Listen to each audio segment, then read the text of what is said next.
This is Bloomberg Surveillance with Tom Keene and Paul Sweeney. Why are we upset if we're creating jobs? Inflation's still a thing out there for the everyday consumer. With Lisa Mateo on markets. The economic calendar jam-packed today. And Michael Barr with news. Tensions between the U.S. and China have heated up even more. The best in economics, finance, investment, and international relations. This is Bloomberg Surveillance on Bloomberg Radio. Good morning, everyone. Tom Keene, Paul Sweeney, Michael Barr, and Lisa Mateo. Mr. Sweeney out, starting his holiday shopping, Christmas shopping, and Damian Sassower in today, which is a really good day. Yields back to 4%, dollar strength, all sorts of news flow this morning. We'll get to the sports later on here, but really Damian Sassower front and center with oil almost getting to $80 a barrel are the tensions in the Eastern Mediterranean. That's exactly right. And we've seen some action in the markets there. I mean, a lot of bullish call options being bought for Brent crude, $100 and above. We didn't see that last year at this time, and we know what happened 1 year ago, Tom.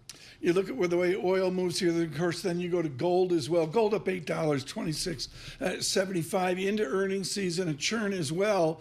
But the cover on dollar, Damian, how much carnage was there? Because the smart people were certain we would see strong yen, we would see weak dollar. The valley of the dollar smile was very narrow indeed. I mean, Bloomberg Dollar Index up every single day last week. It was up 1.6% last week. It's now up 2.1% year to date. Margin calls? I don't think so yet, but we do have to talk about the plumbing of the front end of the U.S.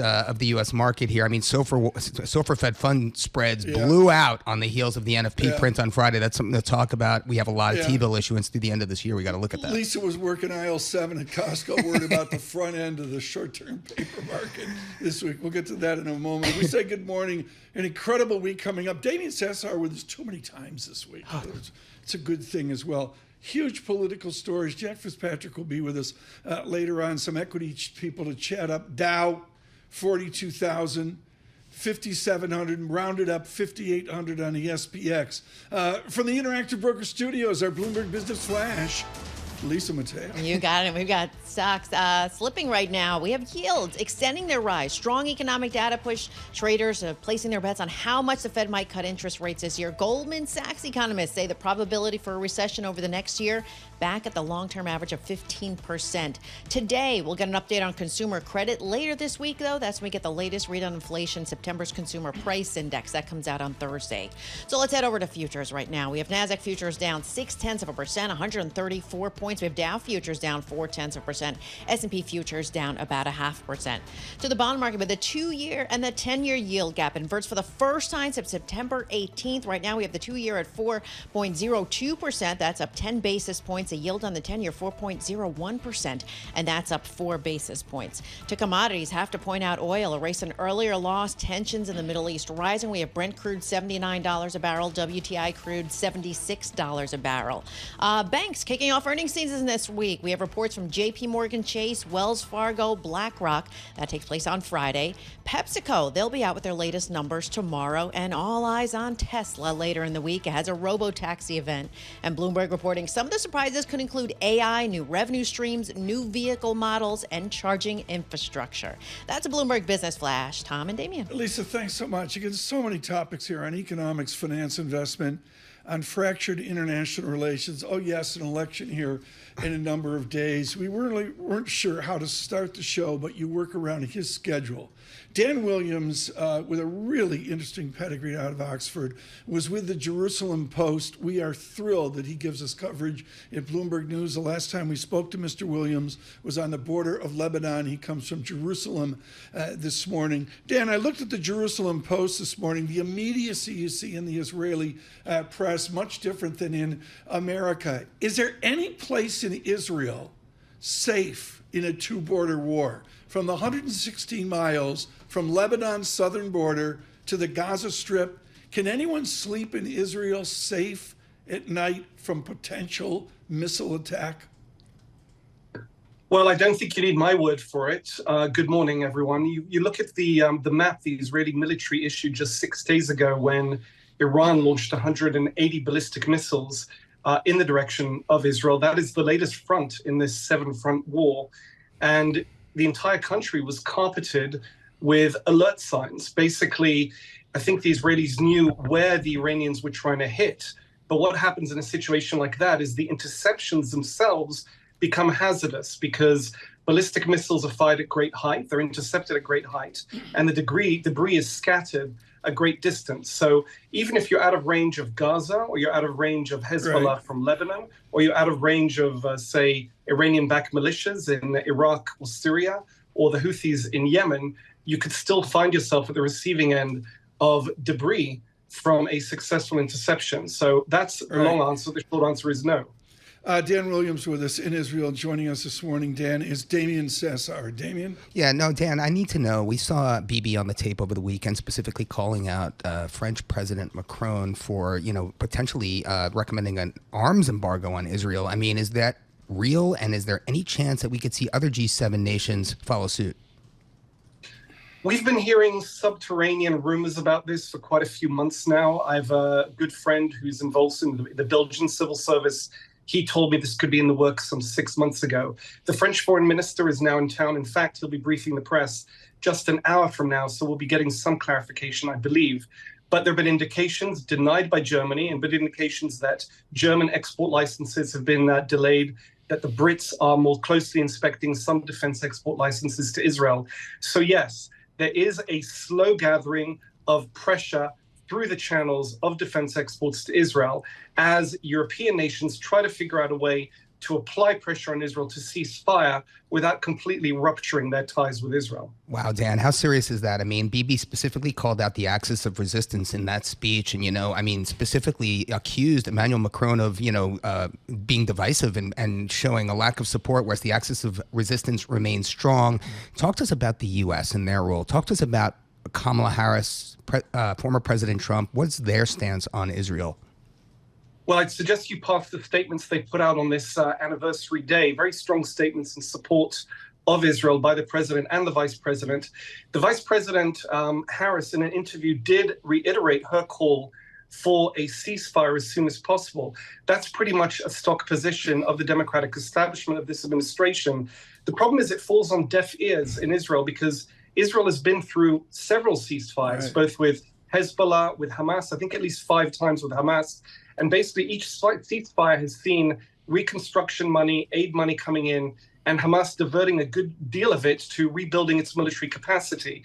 And in the end of the day, Israel points out correctly that these are enemies backed by Iran, all of which are ideologically committed to its destruction, all of which openly say that when conditions allow, they'll resume the war against Israel until achieving that destruction of Israel. So Israel's position now, having undergone really an unprecedented attack on October 7th of last year, a game-changing attack, if you like, Israel is now changing the rules of the game, and it's saying no more ceasefires, we want victory. The question is, what does victory look like? No one has fully articulated that yet. Dan, how has Netanyahu's popularity shifted? BBC has a nice summary of that, of the different fractious parties in a parliamentary system. How has Netanyahu's popularity shifted?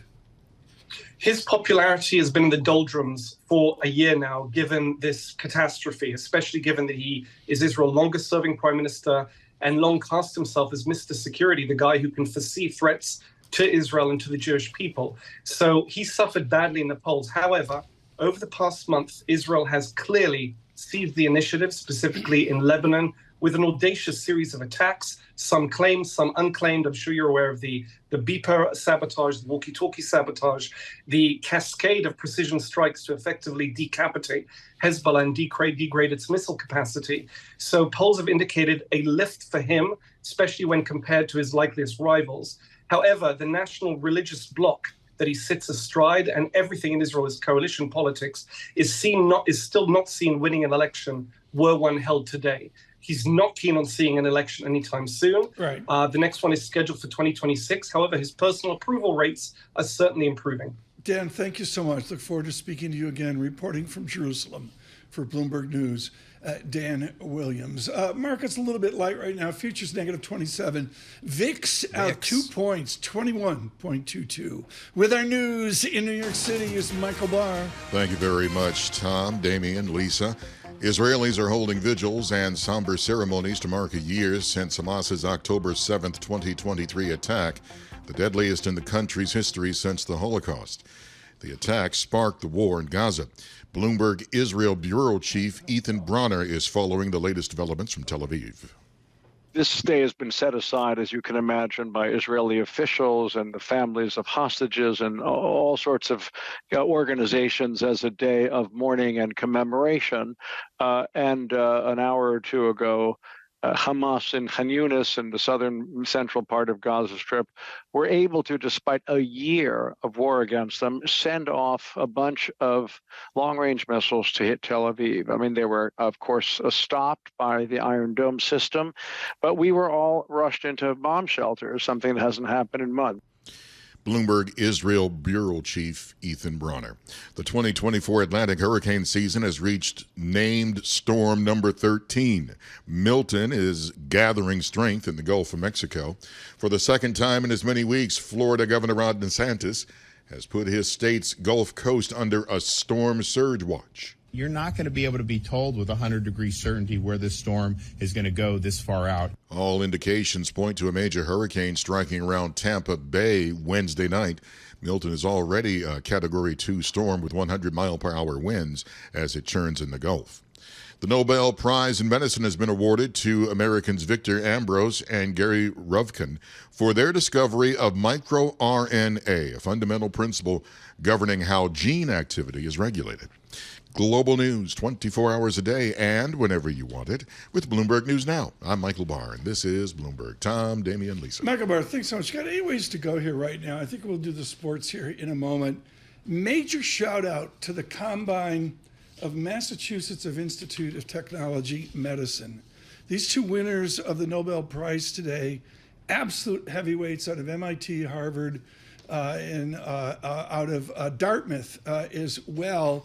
And this is the axis, Damian Sassower, from Boston out to Worcester, and of Massachusetts General out to the medical compound of UMass in Worcester, Massachusetts. This is, I'm going to say, 40 miles outside Boston. But I can't say enough about this. And the linkage back to when I was an amateur in this is Dr. Ambrose took his PhD with David Baltimore. Well, you know, I'm whole heritage. I mean, Tom, I'm more interested in seeing the Nobel Prizes for chemistry, for literature as the week progresses. But to your point, I mean, the talent that's coming out of the Boston area, save for baseball, is notable to say the least. Yeah, thank you for mentioning that. There was not a Nobel Prize on Jersey Street. Or football. This year.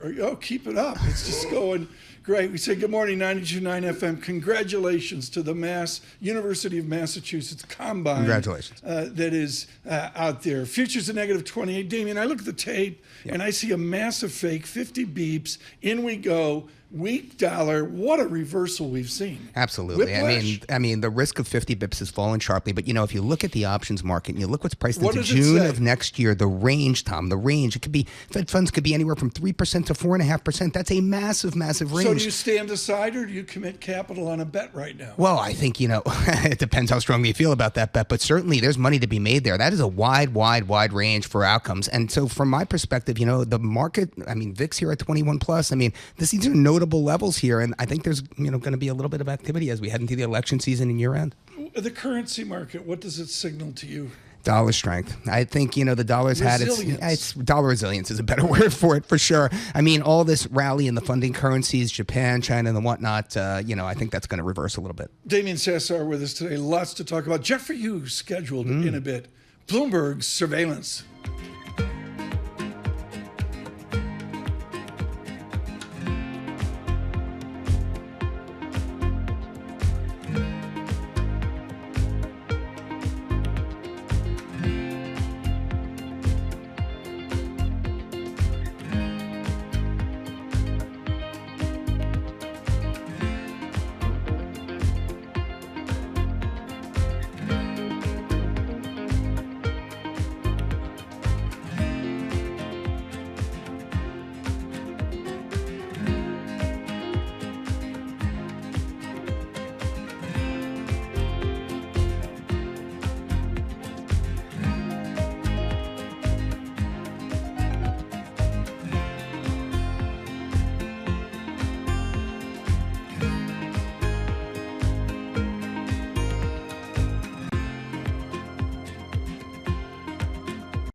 Markets, headlines, and breaking news 24 hours a day on Bloomberg Radio, Bloomberg Television, and the Bloomberg Business app. This is a Bloomberg Business Flash. And this Bloomberg Business Flash brought to you by Oppenheimer. Oppenheimer focuses the power of their thinking on you, creating customized plans to help achieve your goals. Put the power of Oppenheimer thinking into your investing. Call an Oppenheimer professional today. All right, we have futures on the right as tensions in the Middle East dampen optimism about the state of the U.S. economy. So let's get to the futures right now. We have NASDAQ futures down 0.6%, 136 points. We have Dow futures down 0.4%, 183 points, and S&P futures down about 0.5%. Over to the two-year yield, 4.01%. That's up 8 basis points. The yield on the 10-year, 4.01%, and that's up 4 basis points. Few companies making news. Boeing, its largest union, will be back at the bargaining table later today. That's along with a federal mediator. They're hoping to end that strike by the company's West Coast factory workers. And the car company behind Jeep and Dodge, they're suing its union. They're going to head off a possible strike, hopefully. Stellantis accusing the United Auto Workers of planning to violate last year's contract agreement, rules out mid-contract walkouts. And finally, Chevron agreed to sell its stakes in oil sands and shale assets to Canadian Natural Resources for $6.5 billion. For on-demand news 24 hours a day, subscribe to Bloomberg News Now, wherever you get your podcasts. I'm Lisa Mateo. That's a Bloomberg Business Flash. Tom and Damian. Lisa, thanks so much. Damian, JPMorgan, last 10 years, you ready? Yeah. With dividends reinvested, 16.5% per year. I did not expect that. Well, we have earnings on Friday, right? I mean, are they one of the first? Yeah, no, absolutely. Before that, in a conversation, Lisa Abramowitz in conversation with James Dimon. Jamie, 16.5% per year, last 10 years. And by the way, I mean, I'm waiting to see what Jamie's thinking about ahead of this election. I mean, there's been a lot of fake news, a lot of news out there, both ways. Is he going to go Republican? Is he going to go Democrat? I don't know if he's even going to announce one way or the other. Will he endorse? What is he, Springsteen? I'm curious. I mean, this guy matters to me. We'll see tomorrow, 9:30 a.m. Bramo in conversation with Jamie Dimon. Look for that as well. Right now, Jeffrey Yu joins senior strategist BNY on the state of play. What's the whipsaw factor this morning, Jeffrey, in the correlated disaster of strong yen certitude, weak dollar? That worked out. What's the whipsaw factor on a Monday morning? Well, I guess, never bet against U.S. exceptionalism, right? That's a kind of a message, that you'd think markets would know by now, but that, I guess, is not the case. Of course, you always need to risk manage, and I'm sure that, when I look at my own currency calls and the extent of dollar overweights and U.S. overweights out there are probably higher than what makes people comfortable with. But I think, again, this is a lesson when it comes to data, follow the data and be prepared to be hit by it. And when it comes to the U.S., the risk is always to the upside. Jeffrey, I'd love you to put your options hat on for me here. I mean, geopolitical risk is not something that has been, in people's sort of, target zone for the better part of the last year. But now we have, a lot of buying, volume of bullish Brent calls, $100 and above, rising here. Do you think that what's going on in the Middle East will actually impact oil production?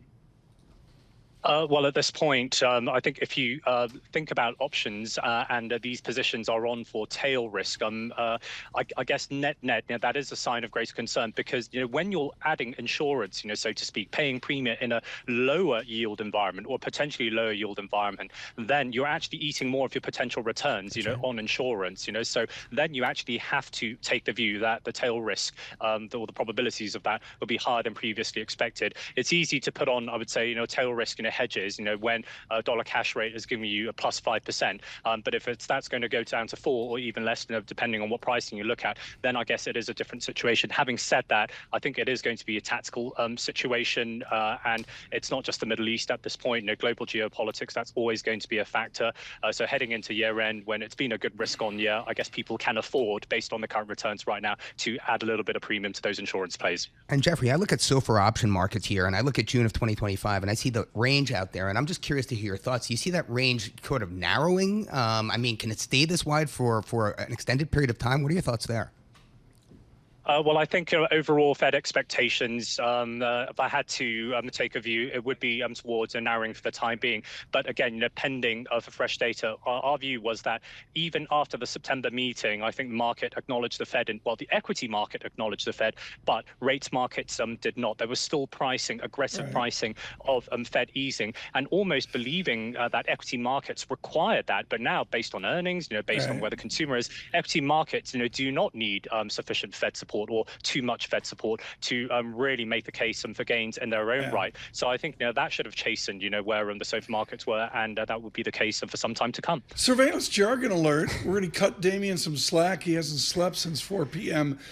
Saturday. But the SOFR is like the new LIBOR, which is the inside the securitized overnight funding rate. That's correct. Jeff, for you, let's bring it back to mere mortals. Money's still flowing into money market funds. Why? Well, overall U.S. rates, they're still well above what people have been used to over the last 2 cycles. So that will be the case. And now, given where cash rates are going to be higher for longer, and also, dare I say, the dollar is, I agree with Damian though, the dollar is going to be resilient, for some time to come. Global investors, they'd be happy to continue managing their liquidity by dollars rather than looking for alternatives. Jeff, for you now on China. Jeff, I look at where we are. We're turning in the passports of teachers or whatever the political news was here within a Marxist-Leninist state. Can China have the courage to get magnitude on monetary and particularly fiscal salvation?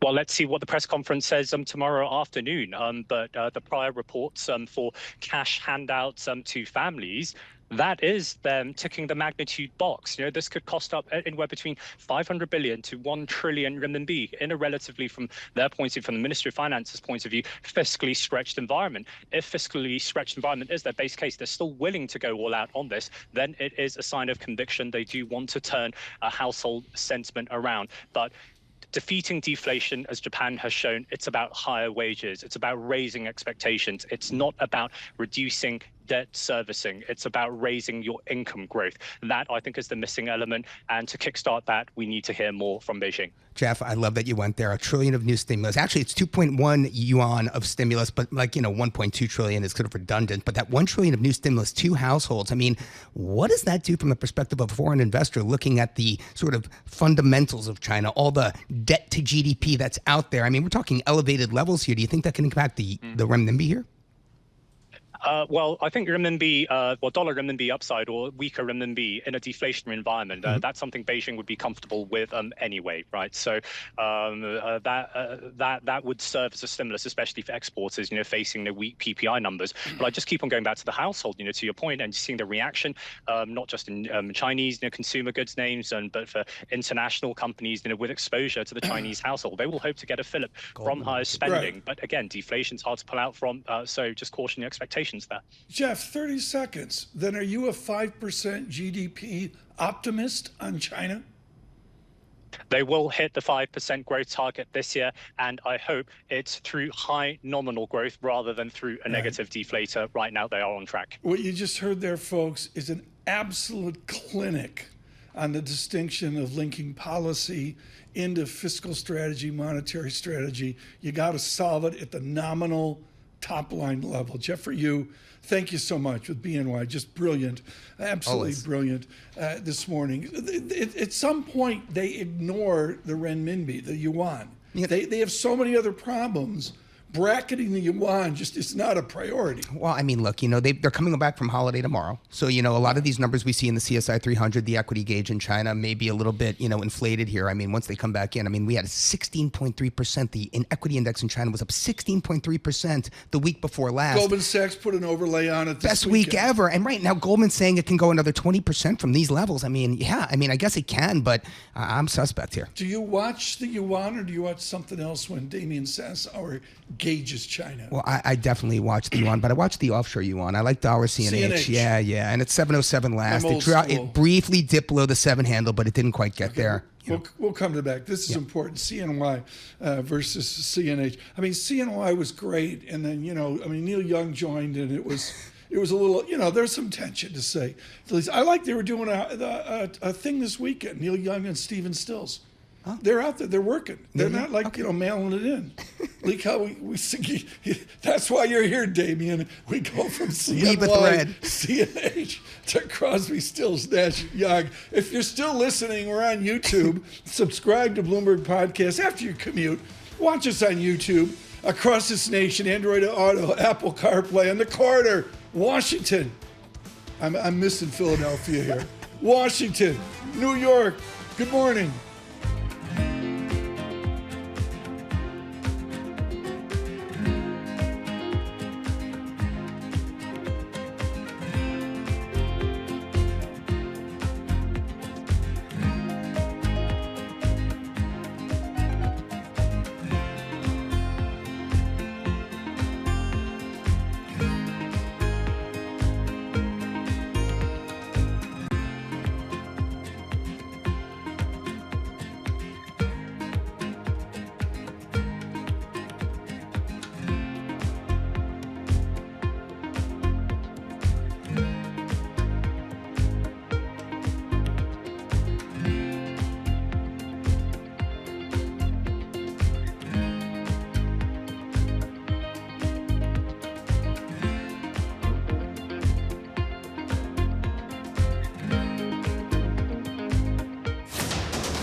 Markets, headlines, and breaking news 24 hours a day on Bloomberg Radio, Bloomberg Television, and the Bloomberg Business app. This is a Bloomberg Business Flash.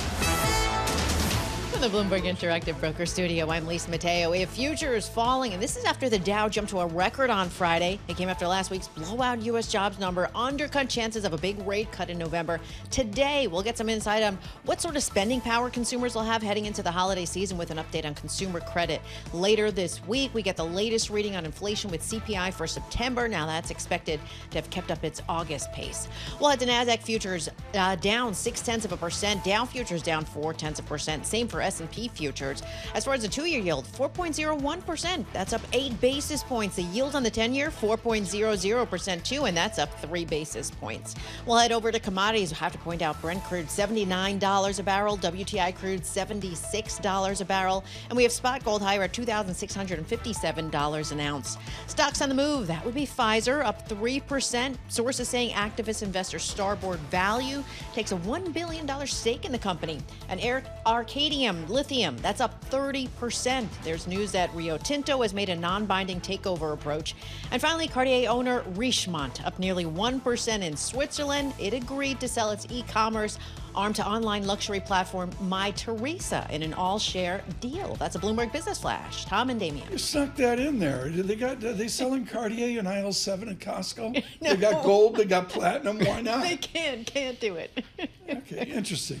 All I know is China is, everybody says in luxury, it's all about China. Yes. It's just that simple. Jeffrey, thank you so much for that. Nice. I think this may be the conversation of the day. Henrietta Treyz with us. She's a grizzled veteran of the Capital Wars with Veda Partners. Love having her on. Can have her on 5 days a week. Do something about that, Giuseppe's father. Let's get Henrietta on 5 days a week. Henrietta, Nate Cohn has a fabulous article in the New York Times on polling. And there's two polls. There's regular polls like Bloomberg's wonderful poll, what we've got on New York Times, CNN, that. And then there's other polls where they say, how'd you vote 4 years ago? And there's some real mathematical gyrations Nate Cohn goes through. Do you look at the polls, Henrietta Treyz? Oof, I sure do, all day, every day, whether I like it or not. I am right there neck deep in the polls all day. Nate Cohn is excellent to follow. I think he, like me, is in the position where we have to talk about some new angle every single day, if we can, about polls that are telling us a really consistent story, which is that this is a really close race. You want to drill down into really key segments. Right. I think we're all sweating the small stuff right now. How does former President Trump increase turnout?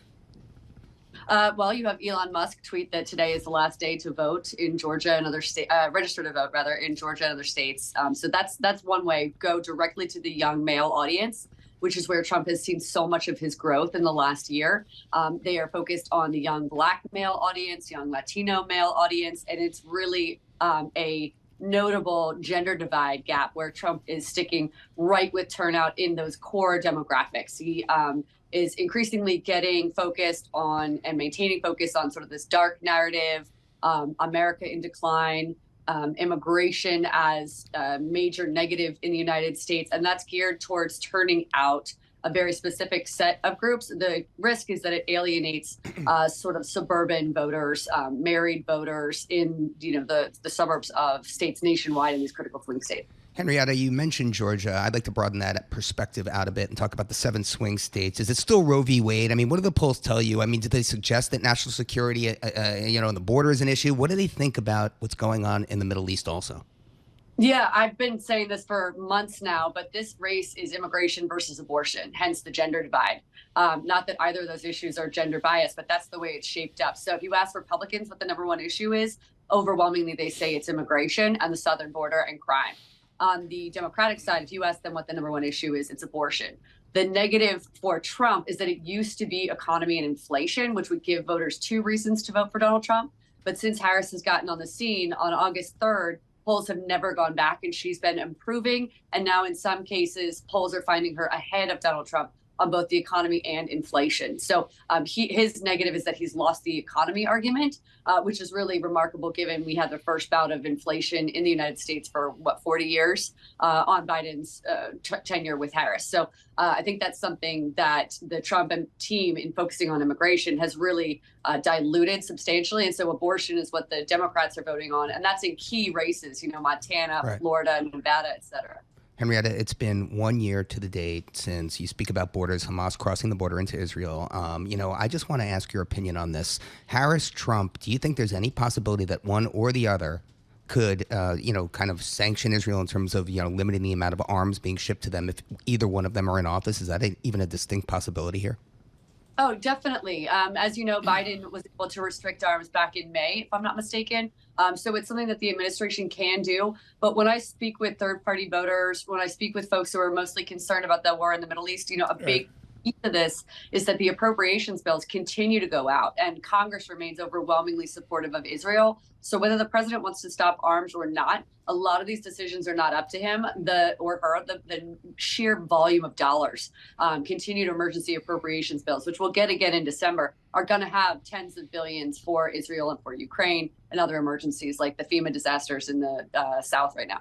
I'm seeing that. We had someone in here the other day shrinking the undecided down to 3%. And I actually saw something this weekend, Henrietta Treyz, agreeing with that. Is it really that? Is it really that few undecideds? Yes, it is. 3-4% is about as big as you can get. If you can go into certain states and find 11% now, it's sort of a Christmas miracle. People have made their decision, and the undecided voters are most likely going to be folks that just don't go out, that just don't vote on November 5th. Well, they don't vote. So the right. bottom line is, well, let me ask the same question. How is Vice President Harris getting the turnout? Well, I think you could see from today, for example, to keep it on the Middle East, you had 25 imams that came out and said, we are endorsing Kamala Harris. Those are across sort of key swing states in Philadelphia, New York. Any pockets where you might have concern, the 700,000 Muslim population in the United States, 300,000 of which are in Michigan, really need to be given a good rationale to go and vote for the Democratic ticket and contrast what it might be for Republicans and Trump at the top of the ticket. So there's a lot of very niche campaigning going on that we usually don't see. Usually we see these broad appeals to huge swaths of the population, but both Trump and Harris are going sort of very micro right now. Well, we know Biden's going to take a trip abroad here. I mean, anything you're expecting here on student loans and student loan relief ahead of his trip? That's not even on the radar. Do you think that's a topic? Well, I paid off my loans, but I'm curious. Yeah, I mean, I definitely think it's a topic for households. But Damian's brilliant here, Henrietta. Is all this side stuff like the SALT tax that Damian pays? I mean, you're paying $200,000 SALT taxes, student loans, these are real issues. Henrietta, tell us about this. They're real issues, Henrietta, but are they real issues now? I'm sorry. I have to say, I love SALT all day, every day. I talk about it all the time. I mean, this is a $1.2 trillion revenue raiser. That's not small beans. Student loans? Student loans is also a really big deal. I think the fact that we're even saying those words, though, is something that helps the Biden narrative or the Harris narrative. But to be fair, and I think to the broader point, Congress is out of session. They're not passing any legislation for the next month. None of this is happening. They won't even be back until about Thanksgiving. So to expect some massive influx is unrealistic. But certainly everybody's going to be jawboning. If you listen to the Call Her Daddy podcast or any of the others that are about to come up in this blitz the next week, both Trump and Harris are fully out there trying to appeal to whatever constituencies will have them right now. Henrietta, go away. Henrietta Treyz, Veda Partners. We hope to see you again 8 times this week. That's brilliant. I refuse to believe these secondary issues even are in anybody's brain. I'm going to vote for so-and-so because of student loans. Well, I got to say, I mean, look, just now, Harris is getting dinged because she's promised $157 billion of aid to Lebanon, but people are saying, oh, Hurricane Milton, billions of dollars of damages. How can she send money abroad? But you can't, no right, no wrong. You know, if you're, you know, it's a very fine line right now into November. I don't know. Look for Damian Sassower's new podcast, Vote Early, Vote Often. We'll have that for you here in a bit. Futures at -27, they deteriorate. With our news in New York City, Michael Barr. Thank you very much, Tom, Damian, Lisa. Today marks 1 year since the October 7th attack in Israel by Hamas. More than 1,100 people were killed and more than 200 taken hostage. Yuval Haran visited Kibbutz Be'eri, where his father was killed, and 7 other family members were kidnapped. Many were released at the only hostage swap so far, but 1 remains in captivity. We can save Tal, and we can save so many of the hostages. Every second that goes by, their life is in danger. Every second, we don't know if it will be the end. Meanwhile, Hamas fired a barrage of rockets toward Tel Aviv after Israel bombed a number of targets connected to the militant group in Gaza as fighting escalated. As Israel is locked in a multi-front conflict, Vice President Kamala Harris says she won't stop pressuring Israel to end its military campaign in the Middle East. Harris spoke to CBS's 60 Minutes. The work that we do diplomatically with the leadership of Israel is an ongoing pursuit around making clear our principles, which include the need for humanitarian aid, the need for this war to end, the need for a deal to be done, which would release the hostages and create a ceasefire. And a reminder, you can catch 60 Minutes every Sunday night on Bloomberg 99.1 in Washington. Meanwhile, former President Trump campaigned in Wisconsin Sunday at the Dodge County Airport in Juneau, his 4th rally in the state in 9 days, mocking his critics.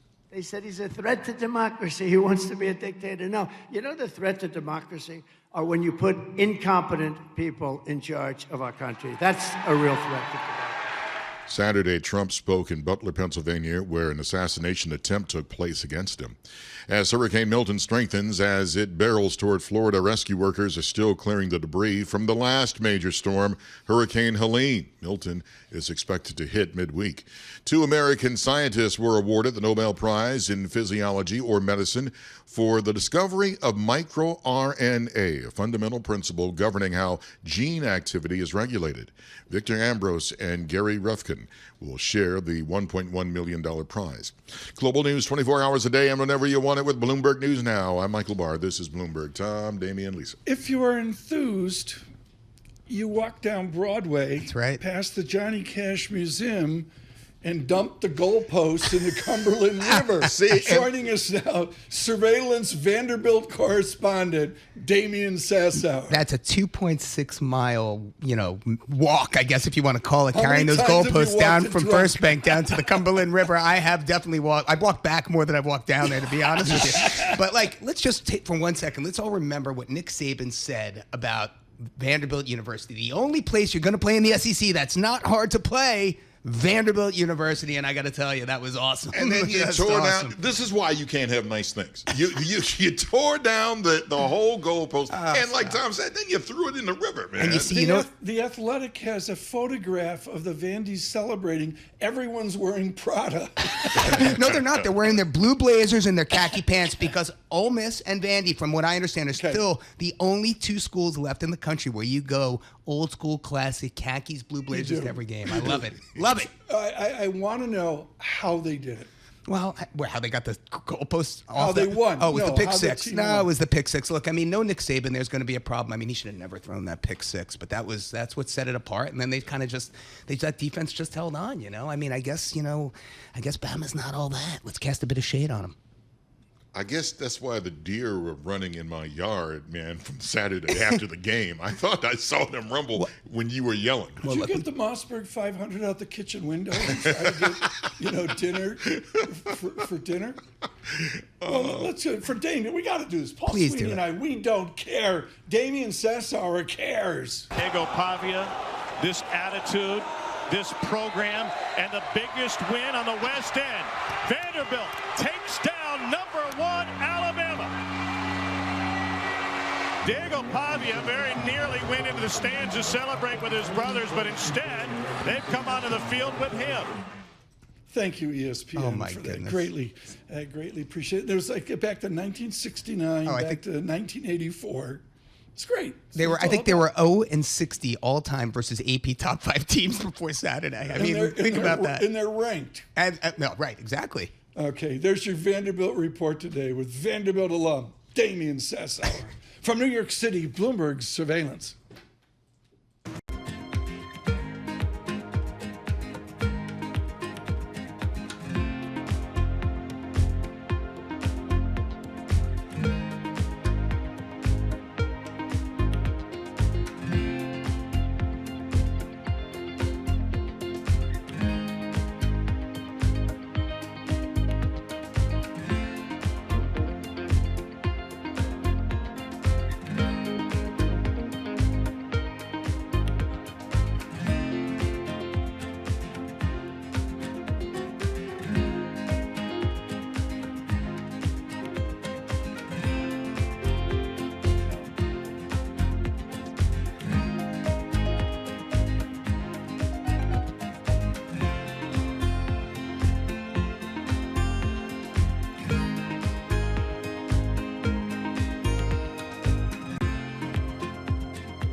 Markets, headlines, and breaking news 24 hours a day on Bloomberg Radio, Bloomberg Television, and the Bloomberg Business app. This is a Bloomberg Business Flash.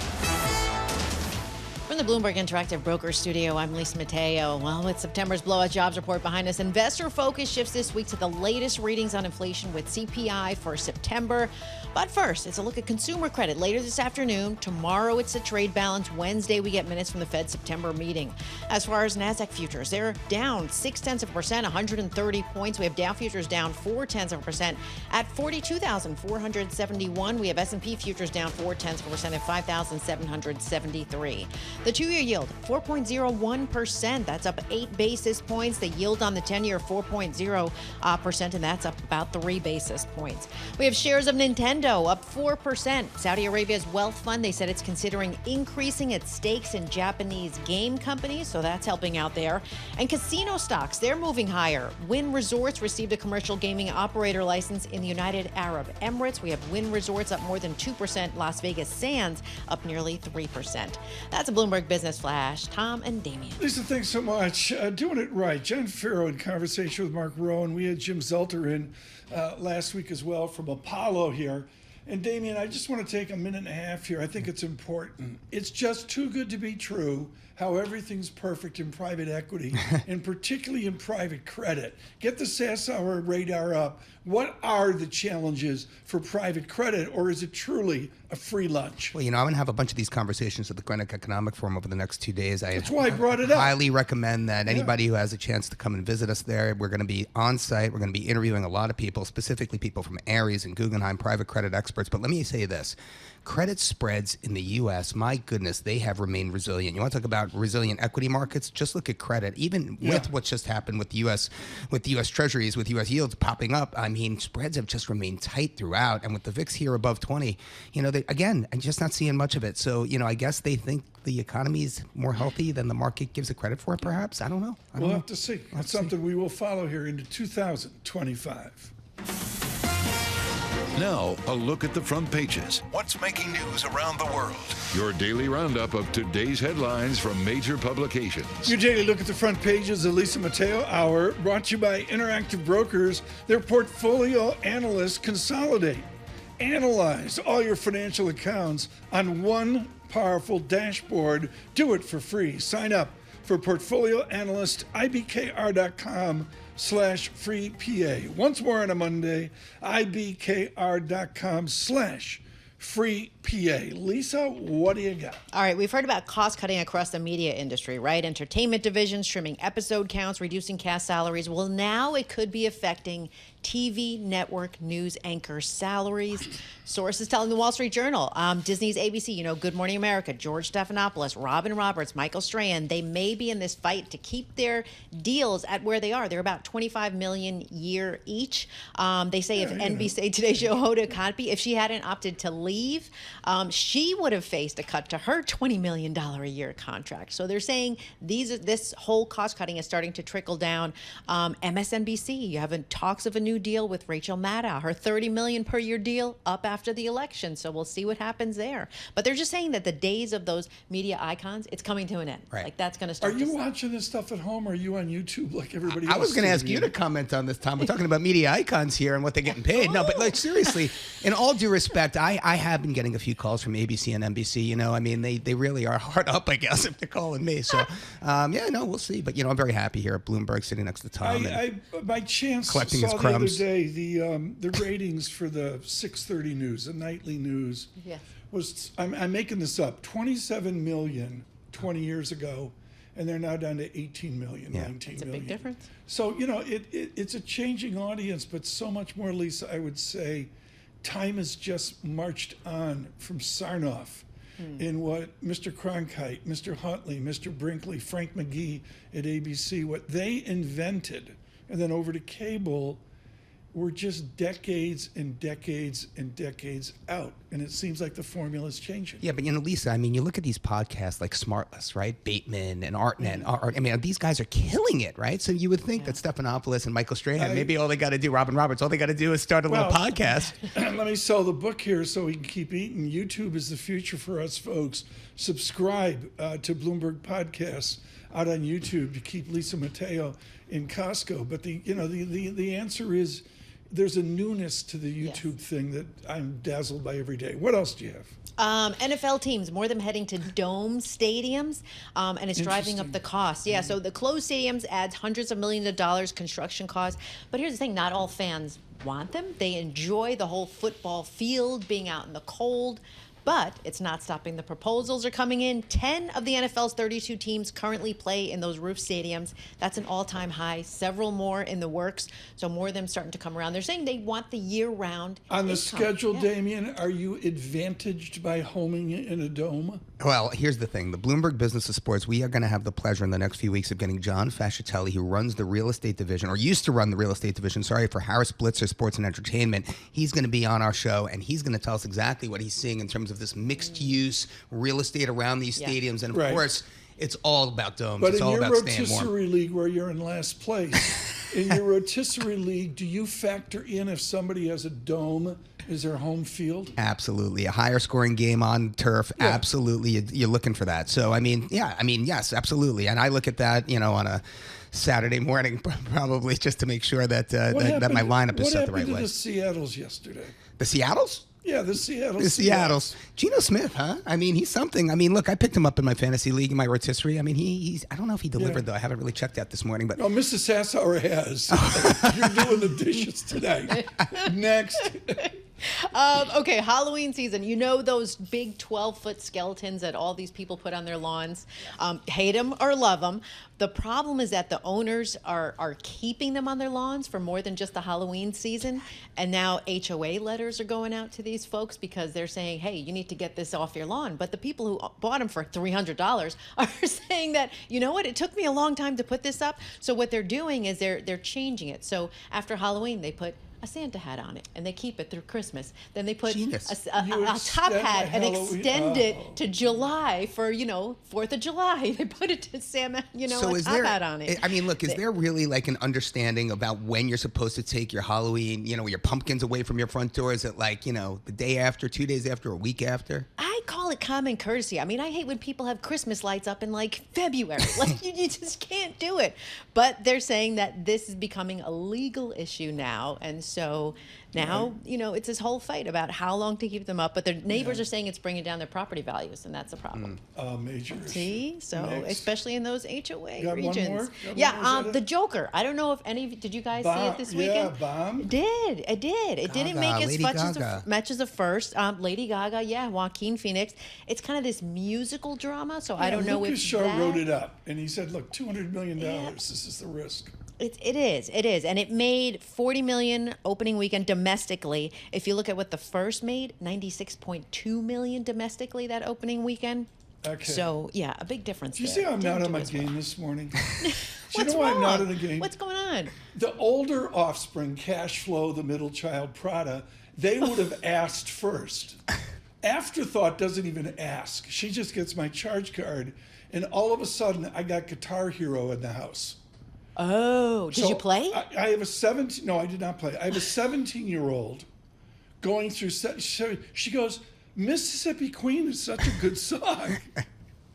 Do you have Guitar Hero in your house? Well, I don't. My kids are, they're not really into that. They just TikTok all day. But here's the thing, now that you have box office receipts, I mean, tell us about this, Lisa, down 12% year over year. Yeah. What are we looking for? What movies are coming up in the second? Oppenheimer, Gladiator 2, guys. No, Wicked. Those are some of the movies you got to keep an eye on. There's no Barbenheimer. I know. So that's the struggle. Gladiator 2. Yeah. In honor of Guitar Hero, we're having a Guitar Hero day here. You gotta go with this. She's playing Cream. I'm like, does she even know who Eric Clapton is? George Harrison and Ringo Starr helping out on a classic song for Cream. Really can't say enough about it. Have you played Guitar Hero, Damian? I could see. I played it before. It is fun to play, but I'm not very good at it. Right. Lisa, I wouldn't even ask. Better at dancing. I'm better at that dancing. I have tried it. Lisa Mateo, thank you for the newspapers this morning. Futures at -25. Stay with us on YouTube on your commute across America.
This is Bloomberg Surveillance with Tom Keene and Paul Sweeney. We're addicted to the parlor game, the Fed, the monetary ballet. Where do you see opportunities in a fixed income space here in 24? With Lisa Mateo on markets. AI affecting demand for cloud computing. And Michael Barr with news. Another legal setback for Donald Trump, this time across the pond. The best in economics, finance, investment, and international relations. This is Bloomberg Surveillance on Bloomberg Radio. Good morning, everyone. Paul Sweeney, Tom Keene, Michael Barr, Lisa Mateo, Mr. Sweeney on assignment. Damian Sassower in today, which is a good and derivative thing. We're thrilled that he could be with us here. With markets really moving, setting us up for an earnings week as well. VIX out to 21.04. Is a VIX an angsty VIX, or is it just noise? Remember, we have to wait until the market's open to really get a sense of where the VIX is. I agree strongly. So I don't want to jump out and get everybody crazy saying we're up above 20 without seeing where the market opens or where the options market opens. I'm sorry. We're in a radio business. I mean, come on. Some excitement come on. No excitement here. We got to keep that. It's the boring going. Market. Please, it's not a great time to be alive. We say good morning on YouTube. Subscribe to Bloomberg Podcast when you get to the office. You're commuting, and then pick us up on YouTube. It really works. I mean, you got Alex Steele and Paul Sweeney and all Masser and Stenovic and all that in the afternoon. It's really working out for us. Subscribe to YouTube, Bloomberg Podcasts, and of course on your commute, Android Auto, Apple CarPlay. Seeing a lot on Apple CarPlay. New software and video saying these are the 10 tips to using it and that. Good morning, 92.9 FM, Washington, Bloomberg 1130. New York, and 92.9 FM in Boston as well. Let's get right to it from the Interactive Broker Studios. Our Bloomberg Business Flash, Lisa Mateo. And we've got stocks slipping, bond yields extending their rise. Strong economic data push traders to kind of place their bets on how much the Fed might cut interest rates this year. Goldman Sachs economists, they say the probability for a recession over the next year back at the long-term average of 15%. Now today, we'll get an update on consumer credit. Later this week, we'll get the latest read on inflation, September's consumer price index. We'll head to NASDAQ futures down 0.6%. Dow futures, S&P futures both down about 0.4%. The 2-year yield 3.99%. That's up 7 basis points. The yield on the 10-year 3.99%, and that's up about 2 basis points. Commodities, oil, erase that earlier loss. Tensions in the Middle East rising. We have Brent crude $79 a barrel. WTI crude $75 a barrel. Checking in with spot gold higher at $2,657 an ounce. Banks kick off earnings season this week. Reports from JPMorgan Chase, Wells Fargo, BlackRock. That comes out on Friday. PepsiCo, they'll be out with their latest numbers tomorrow. And finally, all eyes on Tesla later this week for its robo-taxi event. That's a Bloomberg Business Flash. Damian and Tom. Lisa, thanks so much. Bloomberg Surveillance, we're brought to you by Cohn Resnick, Advisory Assurance Tax. Discover game-changing strategies to maximize value, optimize performance, and manage risk. Put your business at the forefront. It is October 7th. And maybe for some, October 7th is a beautiful October day. But for many, Damian Sassower, in Israel, it is, may I directly say, their 9/11. October 7th, Damian, with Galit Altstein from the Tel Aviv News Bureau. Galit, I need to ask you this question. Obviously, we're here on October 7th, and, Israel has yet to retaliate after Iran launched over 200 ballistic missiles at it last week. Are you expecting, in lieu of some of the comments we've seen just here in the U.S. from Biden, do you expect them to go after any of the oil and gas assets? I'm thinking Karg Island in Iran. Is that even a possibility here? Yeah, so I think that's the million-dollar question. And in terms of the Israeli government, they're keeping the cards very close to the chest at this point about when they're going to attack and what they're going to attack. In news reports here and from what we've been hearing, that is an option that is on the table. And at the same time, as you mentioned yourself, that is something that the U.S. Has encouraged Israel to refrain from at this point. So it remains to be seen whether these sites are attacked or not. Galit, time for one more question this morning. You cover the economics, the government. It's something I would ask the wonderful Jacob Frankel, the former governor of the Bank of Israel. Galit, how has Israel changed in 365 days as a political entity?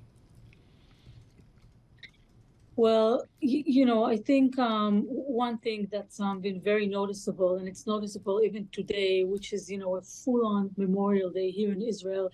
The atmosphere here is one where schools are, talking to students about the meaning of this day, and local media has totally changed the scheduling of programs and has special broadcasts that go back to the families and the families of the victims of October 7th. So it is indeed a very unusual day here. Now, in terms of the political entity, I would say that right after October 7th, there was a sense of unity here in Israel that kind of glossed over or wiped away, whichever term you'd want to use, a very big division that we saw in politics and in society in Israel just before October 7th last year. And I think that in recent months, this divide has sort of crept up again, it raised its head again. And we're seeing that even today in the memorial ceremonies that are divided between the official to the unofficial ones. And that correlates a lot to those who support and don't support the government. Galit, before you go, I just have one last question. On the ground, your reaction to Bibi's speech over the weekend when he called out Emmanuel Macron, what's your perception on the G7 and, the lack of support for Israel? Well, I think that there have been mixed reactions to Israel, and I think that obviously the reactions to the war that's been going on in Gaza for exactly a year now have been harsher than harsher than those the reactions to actions that Israel has taken on other fronts. We've heard that Macron and Netanyahu have spoken after he said what he had said over the weekend, and have at least, on the surface of things, patch things over. But, I think it's no secret that some of Israel's Western allies are very frustrated at the elongated war in Gaza that's been going on for a year now. Right. Galit, thank you so much. Galit Alstein with us from Tel Aviv here on October 7th, 2024. We now turn to the markets, and we thought we'd turn to someone who's nailed it. Soft landing this, soft landing that. In ancient history, James Bianco said, how about no landing? Joining us now from Chicago, Jim Bianco. Jim, define no landing. How do you frame that across equities, bonds, currencies, commodities? Remember that Wall Street is a bunch of 15-year-old boys, and we all love airplane metaphors. But a no landing just basically means the economy continues to grow at its potential. It's not showing any serious signs of slowing down. And that any stimulus applied to a no-landing economy, such as rate cuts, puts in the risk of risk of inflation. In contrast to a soft landing, which would be something slower, and a hard landing, which would be a recession. Jim, what happens to the curve in a no-landing scenario? Does it steepen from here? Yeah, I think that the curve is going to steepen either way. And the reason I say that is we're in the process of normalizing the curve because I think we're in the process of coming to the understanding that a 4%, maybe a low fives, high threes interest rate, especially Fed funds rate, is normal. It is not necessarily as restrictive as a lot of people believe, and I specifically mean the Federal Reserve. And if it's a normal yield, if it's around the neutral rate, then the yield curve should start to re-steepen out where longer-term rates are higher than the shorter-term rates again. And we're starting to see that happen over the last few months. And then we've got a little bit of a reversal going on with the wake of the payroll report since Friday.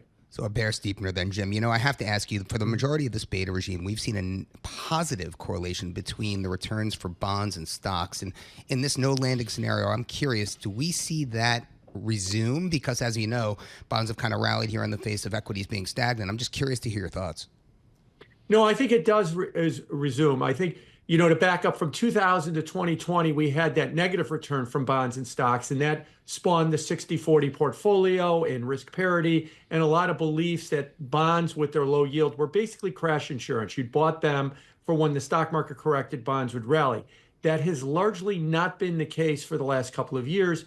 And I think it's the introduction of inflation or inflation concerns that has made them very correlated to each other. So as interest rates move up, bond yields or bond returns, suffer. I think that there will be a trigger point somewhere in there where the stock market has a problem.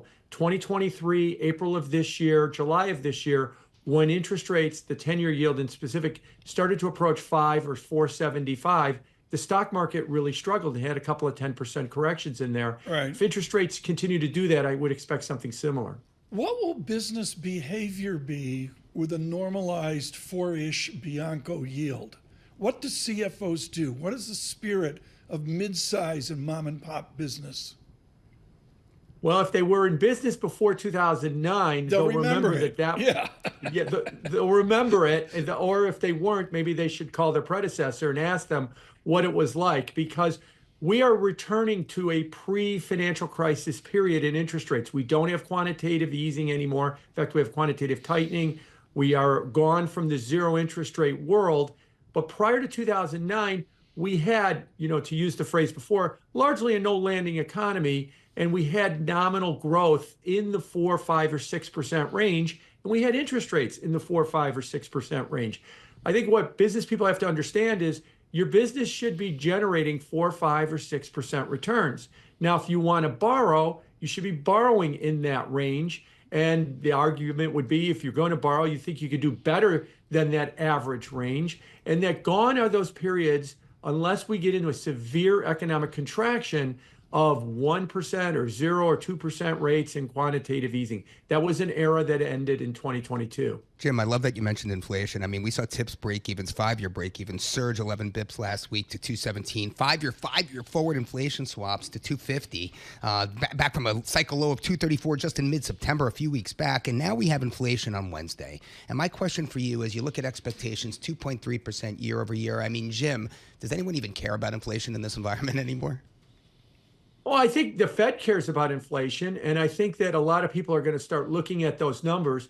By the way, that 2.3%, there's a base effect in there because last September, crude oil prices were in the mid-90s, and it pushed up September 23's inflation number very high. Right. But after we drop that, I think the 2.3% should be the cycle low as we go forward for the next several months, unless we see $50 crude oil or something like that as we move forward. But I do think it matters. It matters for the Fed, and I think a lot of people are going to be paying attention to those numbers. Where's your GDP run rate? I mean, you got 3-ish now. I think Jan Hatzius is out at 3.2%, whatever. Where's Jim Bianco's run rate on real GDP, given this no landing scenario? Somewhere in the high 2s, 2.5 to 3%. Really? I think that, and I think that that's what you should expect for a $30 trillion economy that's kind of moving forward from here. And that would be a very good number. That should keep the unemployment rate somewhere around 4%, maybe the high 3s if we get a little bit lucky. And that's a very good rate for a $30 trillion economy to have a 4% or high 3s unemployment rate. And I don't see it really slowing yet unless something changes. What is Chicago? Rebuild city? The White Sox are rebuilding, James Bianco. And I even read that the Cubs are rebuilding. The Blackhawks are rebuilding. The Bulls. It's rebuild Chicago, isn't it, Jim? Oh, you're being kind. You mean the city of bad teams. We suffered through 200 losses between our two baseball teams, 121 and 79. It was painful this summer to watch them losing over one game a day at this point. Well, hold on. The Bears gave you something to cheer about yesterday, at least, no? Yeah, they're 3-2, but they're still in last place because they play in the toughest division. Williams, come on, the Caleb Williams show. Thank you. He played well. He played well. Thank you so much. Bianco Research, can't say enough if you didn't figure it out, from Chicago. Good morning.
Markets, headlines, and breaking news 24 hours a day on Bloomberg Radio, Bloomberg Television, and the Bloomberg Business app. This is a Bloomberg Business Flash. From the Bloomberg Interactive Broker Studio, I'm Lisa Mateo. Futures falling as tensions in the Middle East dampen optimism about the state of the U.S. economy. Right now, we have NASDAQ futures down 0.4%, Dow futures, S&P futures down about 0.3%. We have the two-year yield, 3.98%. That's up 6 basis points. The yield on the 10-year, 3.99%, and that's up 2 basis points. Few companies making news. That's Boeing and its largest union. They'll be back at the bargaining table today. That's along with a federal mediator. They're hoping to end a strike by the company's West Coast factory workers. And speaking of that, Stellantis suing its union to head off a possible strike. It's accusing the United Auto Workers of planning to violate last year's contract agreement, which rules out mid-contract walkouts. And finally, Chevron, it's agreed to sell its stake in oil sands and shale assets to Canadian Natural Resources for $6.5 billion. For on-demand news 24 hours a day, subscribe to Bloomberg News Now. Wherever you get your podcasts, I'm Lisa Mateo. That's a Bloomberg Business Flash. Tom and Damian. Lisa Mateo, thank you so much. Joining us now from Washington to report on the moment at hand inside 30 days to the election, Jack Fitzpatrick joins us, Bloomberg Government. Jack, open question to get started. What is the single thing Harris and Trump are focused on this morning? Well, they both have to be focused this morning on the fact that it's October 7th. We're 1 year after the Hamas attacks in Israel. You can't overlook that. You can't have an unclear message on that. You probably saw in the preview of the 60 Minutes interview, Vice President Harris addresses an important alliance between the American and Israeli people, as she said, but also wanting to push for a ceasefire, wanting to emphasize humanitarian aid. They both have commemoration activities, so that's the number one thing on both candidates' mind Within today. the agony of October 7th, I get it. Will it matter in the in the voting booth? Does foreign policy and Eastern Mediterranean policy, does it translate over to a way someone votes? Yes, it seems so, and we'll see what the results are on Election Day. But if there were to be one issue that would undermine enthusiasm of young, leaning to say the least, voters, frustration with the Biden administration's level of support for Israel would seem to possibly be that issue. So it's a more dangerous issue on the campaign trail for Harris than Trump because she's got a tougher needle to thread. But it is something that could affect voting behavior, especially if you just look at the dissatisfaction of young voters who would normally vote for a Democrat. Jack Fitzpatrick, at the risk of sounding foolish on such an important day, October 7th, obviously, I have to take this opportunity to ask you about Melania, her memoir that's going to be hitting, I think, tomorrow, actually. And what sort of impact do you think that will have on Trump's chances in the upcoming election?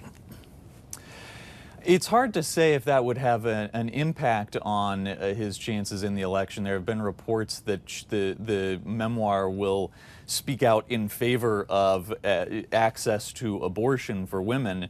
That's already a very tough issue for Republicans. You look at the 2022 midterm results, that's a very motivating issue for women, for Democrats. That is, I mentioned if there's an issue that could undermine enthusiasm for some Democrats, it may be Israel. If there's a really animating issue that could lead Democrats to outperform the polls, it may be the fallout of the Dobbs decision and the broader issue of access to abortion. The Melania and Donald Trump kind of saga, though, I don't know is on everybody's mind. Jack, does money matter here? I'm not hearing enough talk about somebody's out, raising money or this or, do they all have enough monies to give the 24/7 TV ads in the important swing states? You know, it's going to be interesting as we get closer to Election Day how sick of the ads people get in key areas. I will say, as we really get into crunch time, it probably does matter that Harris has a financial advantage. The last numbers I saw heading into September, she had a more than $100 million cash on hand advantage. She had more than $400 million cash on hand. Trump had less than $300 million. That's more than a 33% difference in cash on hand a couple months out is potentially a significant difference maker if you're trying to get on air in expensive ad markets. Jack, the Supreme Court convenes today, 29 days till the election, and the question on my mind is, will the justices once again find themselves in the middle of this presidential race? Mail-in ballots in Pennsylvania, I'm thinking hurricane accommodations in North Carolina. What are your thoughts there? It's something they hope not to be involved in. If they can avoid a major 2000 election-like controversy, they would be very happy to. You are right to raise the prospect of voting difficulties in western North Carolina. I'm not sure if that's going to come to the level of a U.S. Supreme Court matter, but logistically it is a significant issue as we get closer to the election.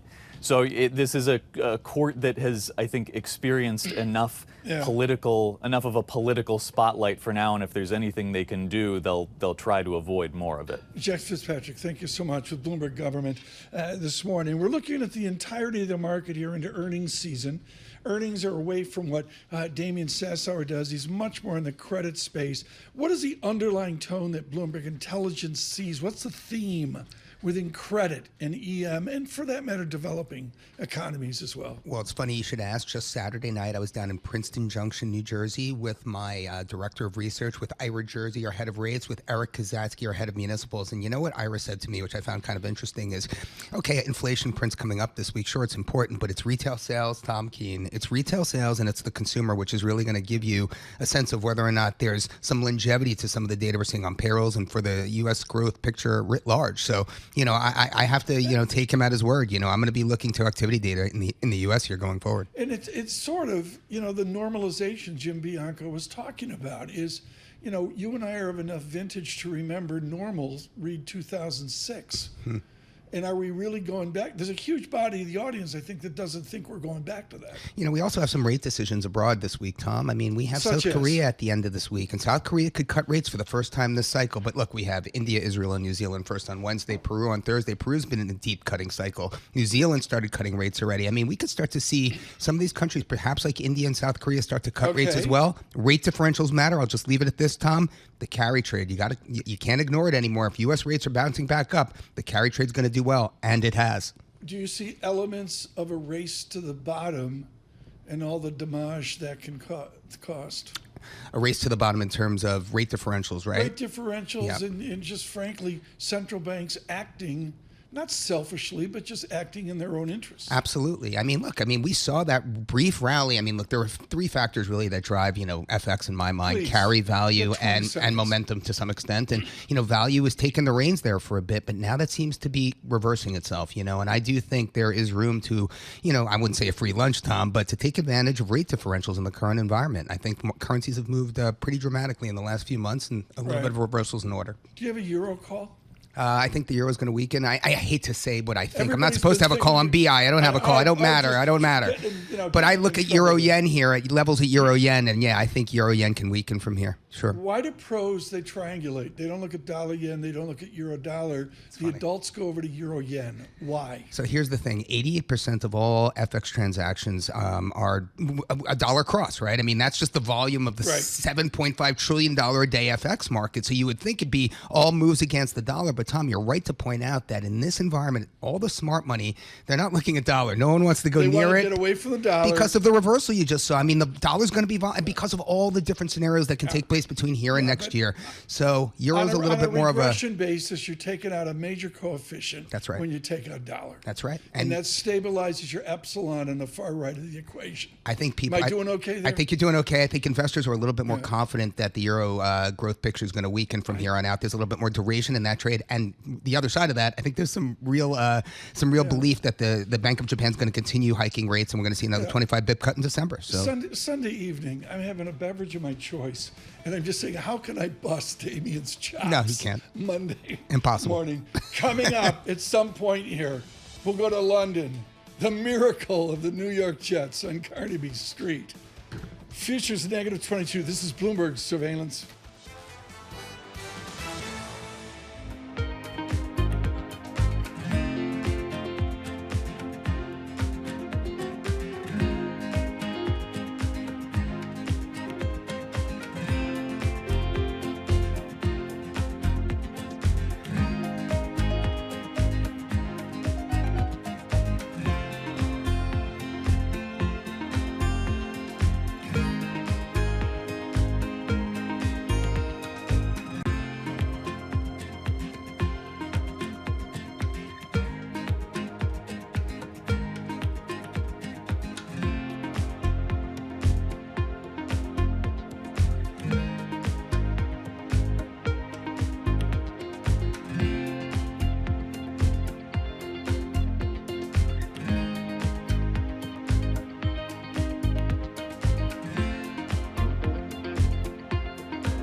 Markets, headlines, and breaking news 24 hours a day on Bloomberg Radio, Bloomberg Television, and the Bloomberg Business app. This is a Bloomberg Business Flash.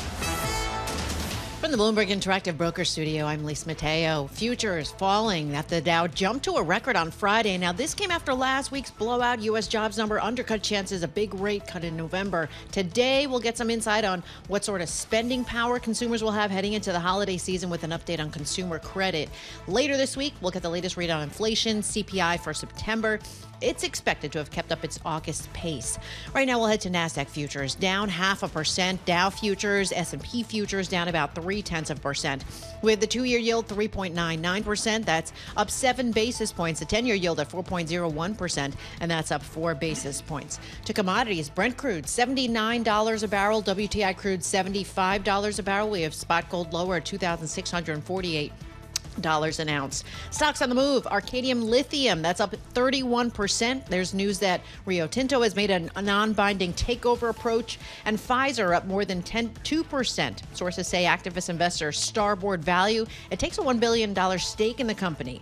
And finally, Cartier owner Richemont up nearly 1% in Switzerland. It agreed to sell its e-commerce arm to online luxury platform My Teresa. It's an all-share deal. That's a Bloomberg Business Flash. Tom and Damian. Lisa, thanks so much. Usually after the jobs report, it's a quieter week. Not this time around. NFIB coming out. We got some, as Lisa mentioned, we got some consumer credit noise today. CPI on the 10th. PPI, EIO. Michigan sentiment as well coming up here on the 11th. So it's not a mundane week, and you wrap it around earnings as well. From where you sit, Damian, are the banks having a good quarter? I got to believe they are. We saw a steepening of the curve. Whenever I look at bank earnings, I got to tie it to net interest margins, and it looks like net interest margins are indeed improving. And from think about, they haven't had to reserve for delinquencies and for defaults and things of that nature because the credit market seems pretty healthy. So it's risk on. Lisa Bramowitz, James Diamond tomorrow, 9:30. Our economic indicators, all the busy weeks, brought to you by Commonwealth, supporting more than 2,000 independent financial advisors with a 2-to-1 advisor to staff ratio, small firm attentiveness, big advisor impact. Go to commonwealth.com to learn about their consultative support in technology. A needed brief at 10-year 4%. Gargi Chaudhuri joins us, Chief Investment and Portfolio Strategist for BlackRock, a small firm in New York. Gargi, I just got to cut to the chase. When somebody trots out, buy the dip, how does Gargi Chaudhuri buy the dip? Good morning. It's great to be here. So a couple of things when we think about where investors should be focusing. First of all, we've talked about sort of the belly of the fixed income curve. I know we've spoken about this before, and that's certainly an area where we have seen a significant dip over the course of the last week or so. And with yields backing up pretty significantly on the back of some very strong economic data, we think that the income that fixed income markets provide are something to be, definitely taken into consideration and allocated to. If you're an equity investor, I think buying the dip, you haven't really got too many dips, but I certainly think that some of the dynamics of growth, the dynamics of FOMC being quite supportive to the economy, as well as the economy being very strong, all lead us to be pretty bullish. Gargi, since you've been at BlackRock, have we had a legitimate market correction? I'm kidding. Of course. I've been with BlackRock for 14 years. We've certainly had years like 2022 where, as it turned out in hindsight, amazing opportunity to own quality assets. Well, Gargi, I have to ask you. It's great to have you on talking about bonds and really their ability to serve as a ballast for, global diversified portfolios. I just have to ask you this. High yield, we've seen spreads stay remarkably resilient through this cycle, and high yield has absolutely crushed it. Even just last week, we saw, a backup in IG, but we didn't see a backup in high yield. Talk to us about the resiliency of high yield credit. Absolutely. So to your point, there's been this tug of war between the level of spreads and the all-in level of yield. So to your point, we haven't really seen that back up. Even in the period, forget about last week, but even in August, when we actually saw a meaningful pullback in risk assets, spreads did widen out, but gave all of that back very quickly. And there are some fundamental reasons behind that. I think in the high yield markets, if you look at negative net supply being something pretty meaningful, default rates remaining low, and very importantly, all-in yields being extremely attractive. Investors are moving towards high yield in an active manner, in a defensive manner. We think that continues. I just want to say with Gargi, we're going to stay with Gargi because it's too important a conversation. But in honor of my daughter playing Guitar Hero, we got a flange on Gargari's voice, just like Badge in the 60s. Gargi, I want to stick with that theme of high yield credit. I want to extend that to the equity markets. They've historically done well during rate cutting cycles, but here's my question. Small caps. You've historically seen a correlation between small cap equities and U.S. high yield, but we just haven't seen that this time, at least from a total return perspective. Talk to us about when investors should be looking at building a position in RTY. Yeah, so we think that right now isn't quite the time for small caps yet, and we've talked about this in our investment directions, our Q4 outlook, where we do think equities make a lot of sense. We do think that high quality equities, large cap value make a lot of sense, but staying away from small caps for a couple of reasons. Number one, mainly it's about earnings.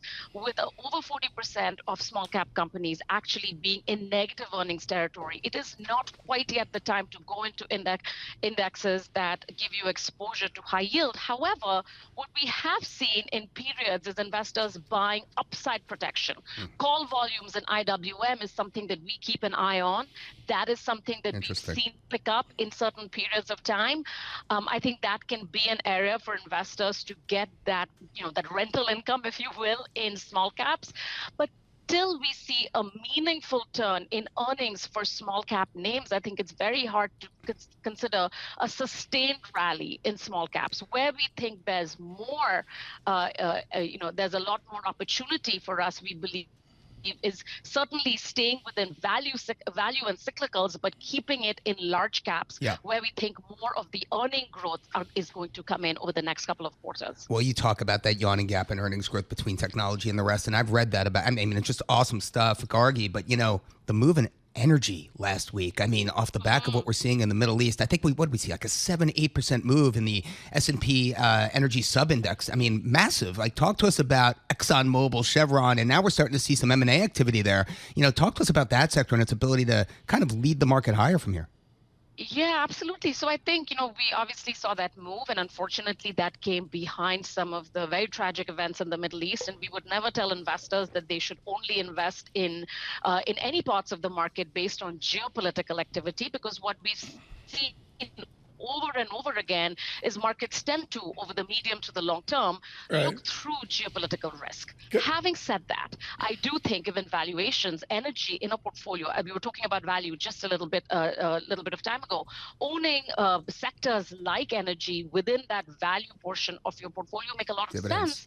And I certainly think that one of the things that has happened in the last 2 years with the rally in the large cap, with the rally in the Magnificent Seven, many investors have fallen short of their allocation to value sectors of the market. They have less value in their portfolio than they think they do just because of the way in which the market has rallied. So I think there is a catch up there. I think, based on valuations, energies have historically been very, very underpriced. But geopolitical is never the only reason to own an area of the market. Gargi, thank you. Gargi Chaudhuri with us with BlackRock there with a flange going on today. I look at this, Damian, and within the bet, buy the carry trade, whatever, is just simply the battle between growthiness and value. That's right. And I've never seen it so odd right now. I don't have a strong opinion which. It's not my job, but I will certainly say it's an odd debate. Well, I think Gargi makes a good point. The smoke we're seeing in energy markets, with Brent crude and futures markets. I mean, if just a few weeks ago, I was talking that we have to look to commodity markets for direction as to whether or not this economy is globally going to continue to grow at the current pace. And now we have all this noise coming out of the Middle East, and it's really tough to parse through it if you're an investor. In America, energy is not as important as it used to be. Fair. In Indonesia, of course, is energy not as important as it used to be. And here is the point, because emerging markets historically have been very tightly correlated. So as energy markets go up, all the oil producers, the commodity producers, everything goes up as well. But this time around, you've got a lot of big emerging markets like India, like Indonesia to some extent, that are also oil importers. And so, when you have oil prices on their back before, like what we saw the last week, a lot of those economies have done shockingly well. And I think we're going to see some more of that if they can continue to maintain a bit of the resilience despite oil trending higher here. We'll find time for that with Damian Sassower here sometime between now and the end of the year. Bloomberg Surveillance, it's brought to you by CME Group, the world's leading derivatives marketplace, offering the widest range of global benchmark products across all major asset classes. CME Group, where risk meets opportunity. With our news in New York City, Michael Barr. Thank you very much, Tom, Damian, Lisa. Today marks 1 year since Hamas militants crossed from Gaza into Israel, killing over 1,100 people and taking about 250 others hostage. Hamas fired a barrage of rockets toward Tel Aviv after Israel bombed a number of targets connected to the militant group in Gaza as fighting escalated after a year of war. A year on, Israel is locked in a multi-front conflict that many fear could now escalate into an all-out regional war. Speaking to CBS's 60 Minutes, Vice President Kamala Harris was asked whether the Biden administration lacks influence over Israeli Prime Minister Benjamin Netanyahu. With all due respect, the better question is, do we have an important alliance between the American people and the Israeli people? Harris also said Washington will continue to support Israel's military defense. Her 60 Minutes interview is part of a media blitz that includes an interview on the Call Her Daddy podcast and appearances on ABC's The View. Meanwhile, former President Trump campaigning in Wisconsin Sunday at the Dodge County Airport in Juneau, his fourth rally in the state in 9 days. We're going to recover fast, but if you go 4 more years, you may never recover. In fact, I will say, some people say it, I think it's very severe, but I can understand it. Some people say you'll never have an election again. This would be your last election. And I can see it. Saturday, Trump spoke in Butler, Pennsylvania, where an assassination attempt took place against him. After Hurricane Helene tore through multiple communities, including parts of Florida earlier this month, officials are once again gearing up for Hurricane Milton this week. Tampa Bay is once again expected to be impacted by landfall. The nation's high court is back in session today. The Supreme Court justices return to the bench to hear a new slate of cases that tackle everything from transgender care, so-called ghost guns, and even adult-themed websites. Global news 24 hours a day and whenever you want it with Bloomberg News Now. I'm Michael Barr, and this is Bloomberg. Tom, Damian, Lisa. Thanks so much. We'll do baseball on the next hour. I got to bring this up, and now's the time. How's that Aaron Rodgers thing working? Would you like to step in here? You really want to poke the bear here. I mean, it's like at least medicate him right now. Give him some time. I'm not feeling very good this morning. I mean, Nathaniel Hackett really. This is. Was it 3? Oh God! Look. It was 2, but the play calling was just like so bad.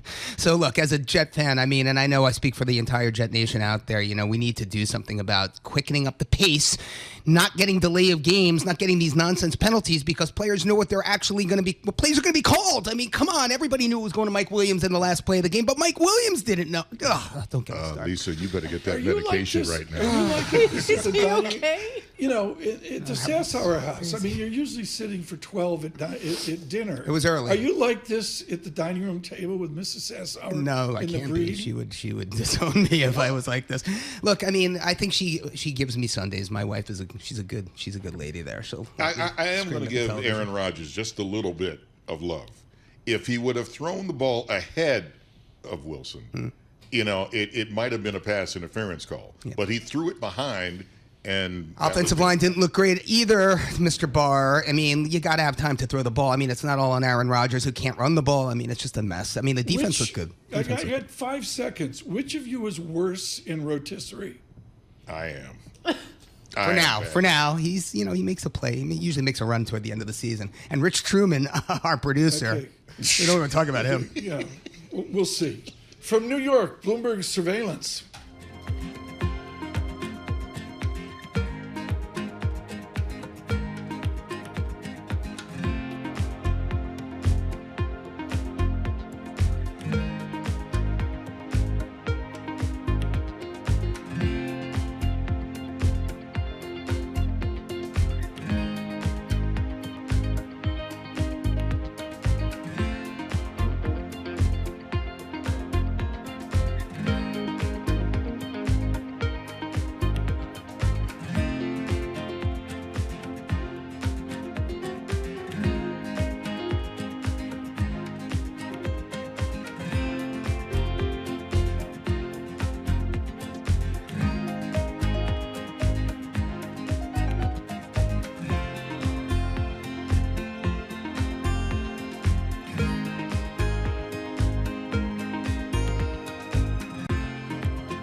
Markets, headlines, and breaking news 24 hours a day on Bloomberg Radio, Bloomberg Television, and the Bloomberg Business app. This is a Bloomberg Business Flash.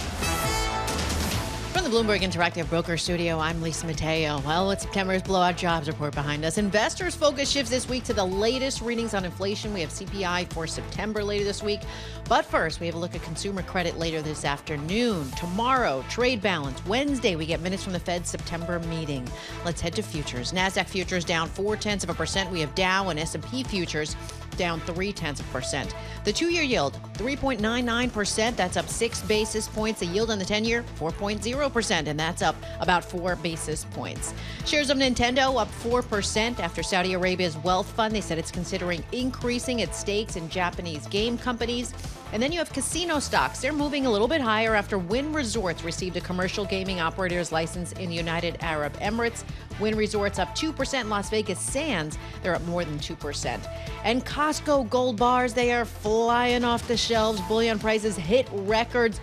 According to a Bloomberg survey of about 100 of its stores nationwide that sell them, 77% said the bars were sold out in the first week of October. That is your Bloomberg Business Flash. Tom and Damian. Thanks so much, Lisa. Lisa, have you ever seen at Costco like someone checking out a gold bar? I have never, and that's what I keep saying. I'm like, where are these people? I don't see them. But a lot of people don't do it online too. So. They're smaller. They're not like a bar. No, they're tiny. They're not like a bar in Goldfinger. No. What's going up year to date? 25, 26%. Year to date. Wow. Yeah. Good morning, Dennis Gartman, the greatest call of the decade. Gold, and if you hedge it against yen or euro, particularly the way the yen's weakened here in the last week out to 148.11, Gartman looking absolutely brilliant. Prescient. One of the greatest ways to have people turn off a radio broadcast and podcast worldwide is to go into Ricardian economics and comparative advantage. It is deadly. It's the way you get a quality C in international economics. Rodney Ledema and the Georgetown crew have put out a tour de force in Foreign Affairs magazine on the one thing Biden, Harris, and Trump agree on, which is you folks need tariffs. Rodney Ludema joins us now, former State Department, Rodney Ludema, thank you, Ari, State Department Chief Economist. I'm too rattled, Ari, by the commanders, okay? I wasn't thinking straight. Professor Ludema, thank you so much for joining us this morning. I can't say enough about your article. What core economic principle are Biden, Harris, and Trump breaking? Well, thanks for having me, and shout out to the commanders. Life's good here in Washington these days. So to answer your question, basically what we're saying is that these policies that the Trump administration, the Biden administration, the Trump campaign are touting are based on a fundamentally outdated understanding of how imports from emerging markets relate to the U.S. manufacturing employment. I think the way we like to phrase it is, you've heard the old adage that generals are always preparing to fight the last war, meaning that policymakers tend to be quite backward-looking, basing their strategies on past experience. And that's exactly what's happening right now with our protectionist trade policies. So, Rodney, you got to clear this up for me, because before Trump was president, nobody in their right mind thought tariffs were the right thing to do, and now everyone believes they're the right thing to do. So something's got to be working there, no? Well, I think that part of it is our fault on the academic side. I mean, we studies based upon the 1990s and early 2000s did indeed show that, the so-called China shock, the rapid growth of China as an export powerhouse, and the increased reliance on U.S. on those imports did indeed contribute to declines in manufacturing jobs, and that's and nobody's disputing that. But if you look at if you go back to the recovery from the Great Recession, manufacturing employment has been growing pretty much steadily, with the exception of the pandemic, right. Ever since. And this is despite the fact that imports from China continue to rise right up until 2018, when Trump started his trade war. Do you feel, and Professor, we've got some news here we've got to go to, so I'm going to keep it short. Rodney Ludema, what's so important in your essay is we forget about the stuff coming in for us to make complex products. What will China do and others do if we establish substantial tariffs? Will we diminish the stuff coming in for us to manufacture?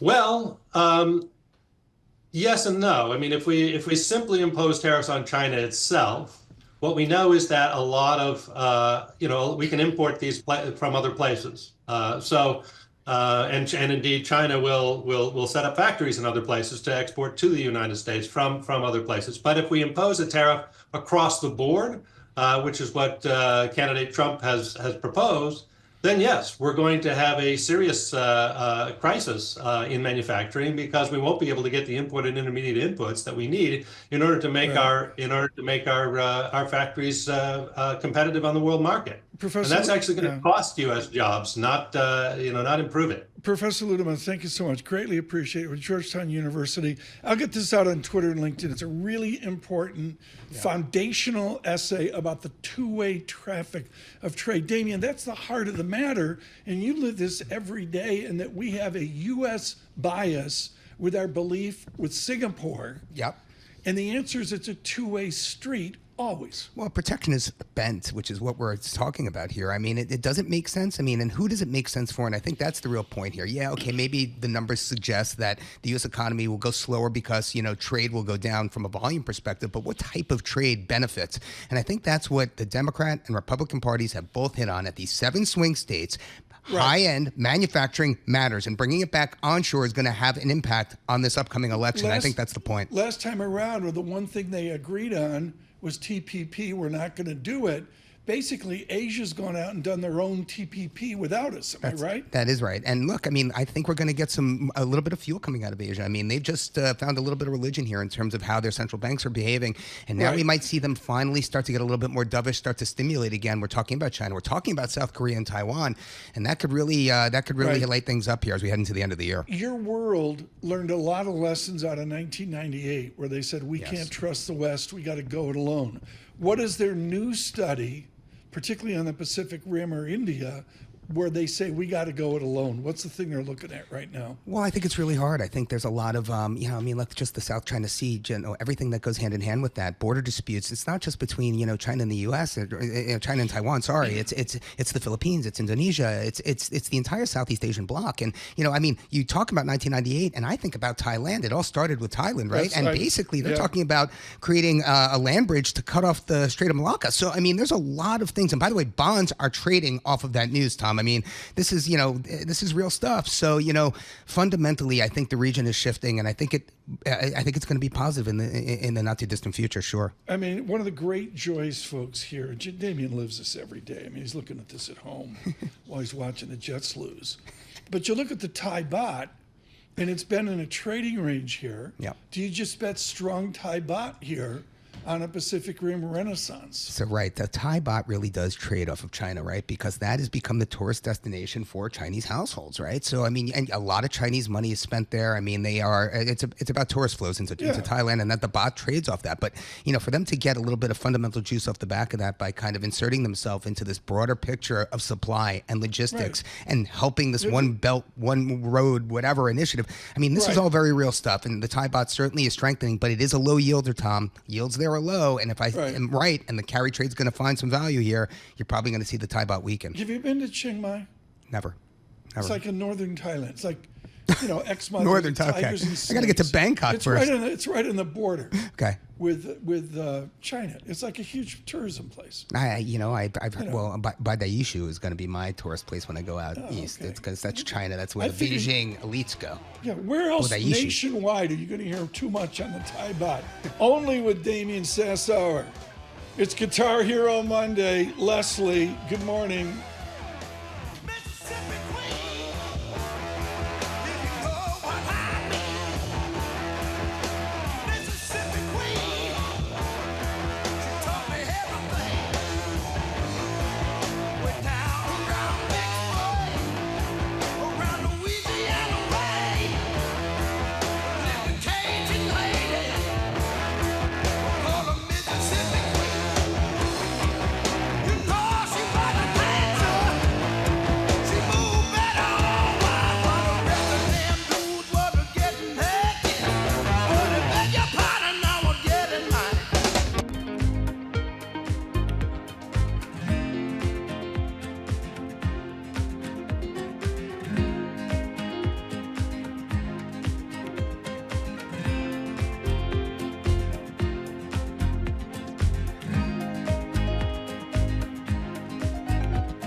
This is Bloomberg Surveillance with Tom Keene and Paul Sweeney. Are these stocks under-owned by institutional Wall Street? A lot of these companies talking about generative AI. With Lisa Mateo on markets. Investors just worried about the ongoing sales slump in China. And Michael Barr with news. A ship traveling through the southern Red Sea has been attacked. The best in economics, finance, investment, and international relations. This is Bloomberg Surveillance on Bloomberg Radio.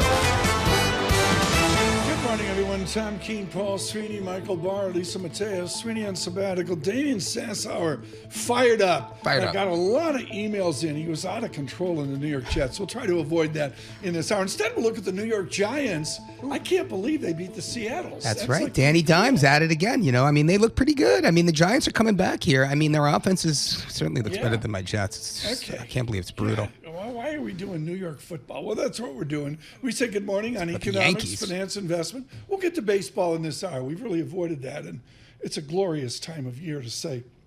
The lease, Sam Stovall, with us here in a moment, he's got an incredibly precise note to get you ready for earnings season. JPMorgan leading the earnings charge. Damian says Friday. Lisa Abramowitz in conversation with James Dimon. Look for that tomorrow, 9:30 here. Bramo in London. I mean, you know, she was going anyways to shop.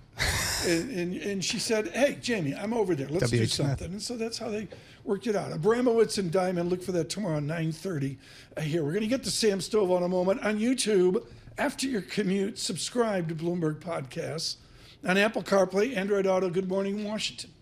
New York, Good Morning 92.9 FM in Boston. From the Interactive Brokers Studios, our Bloomberg Business Flash, Lisa.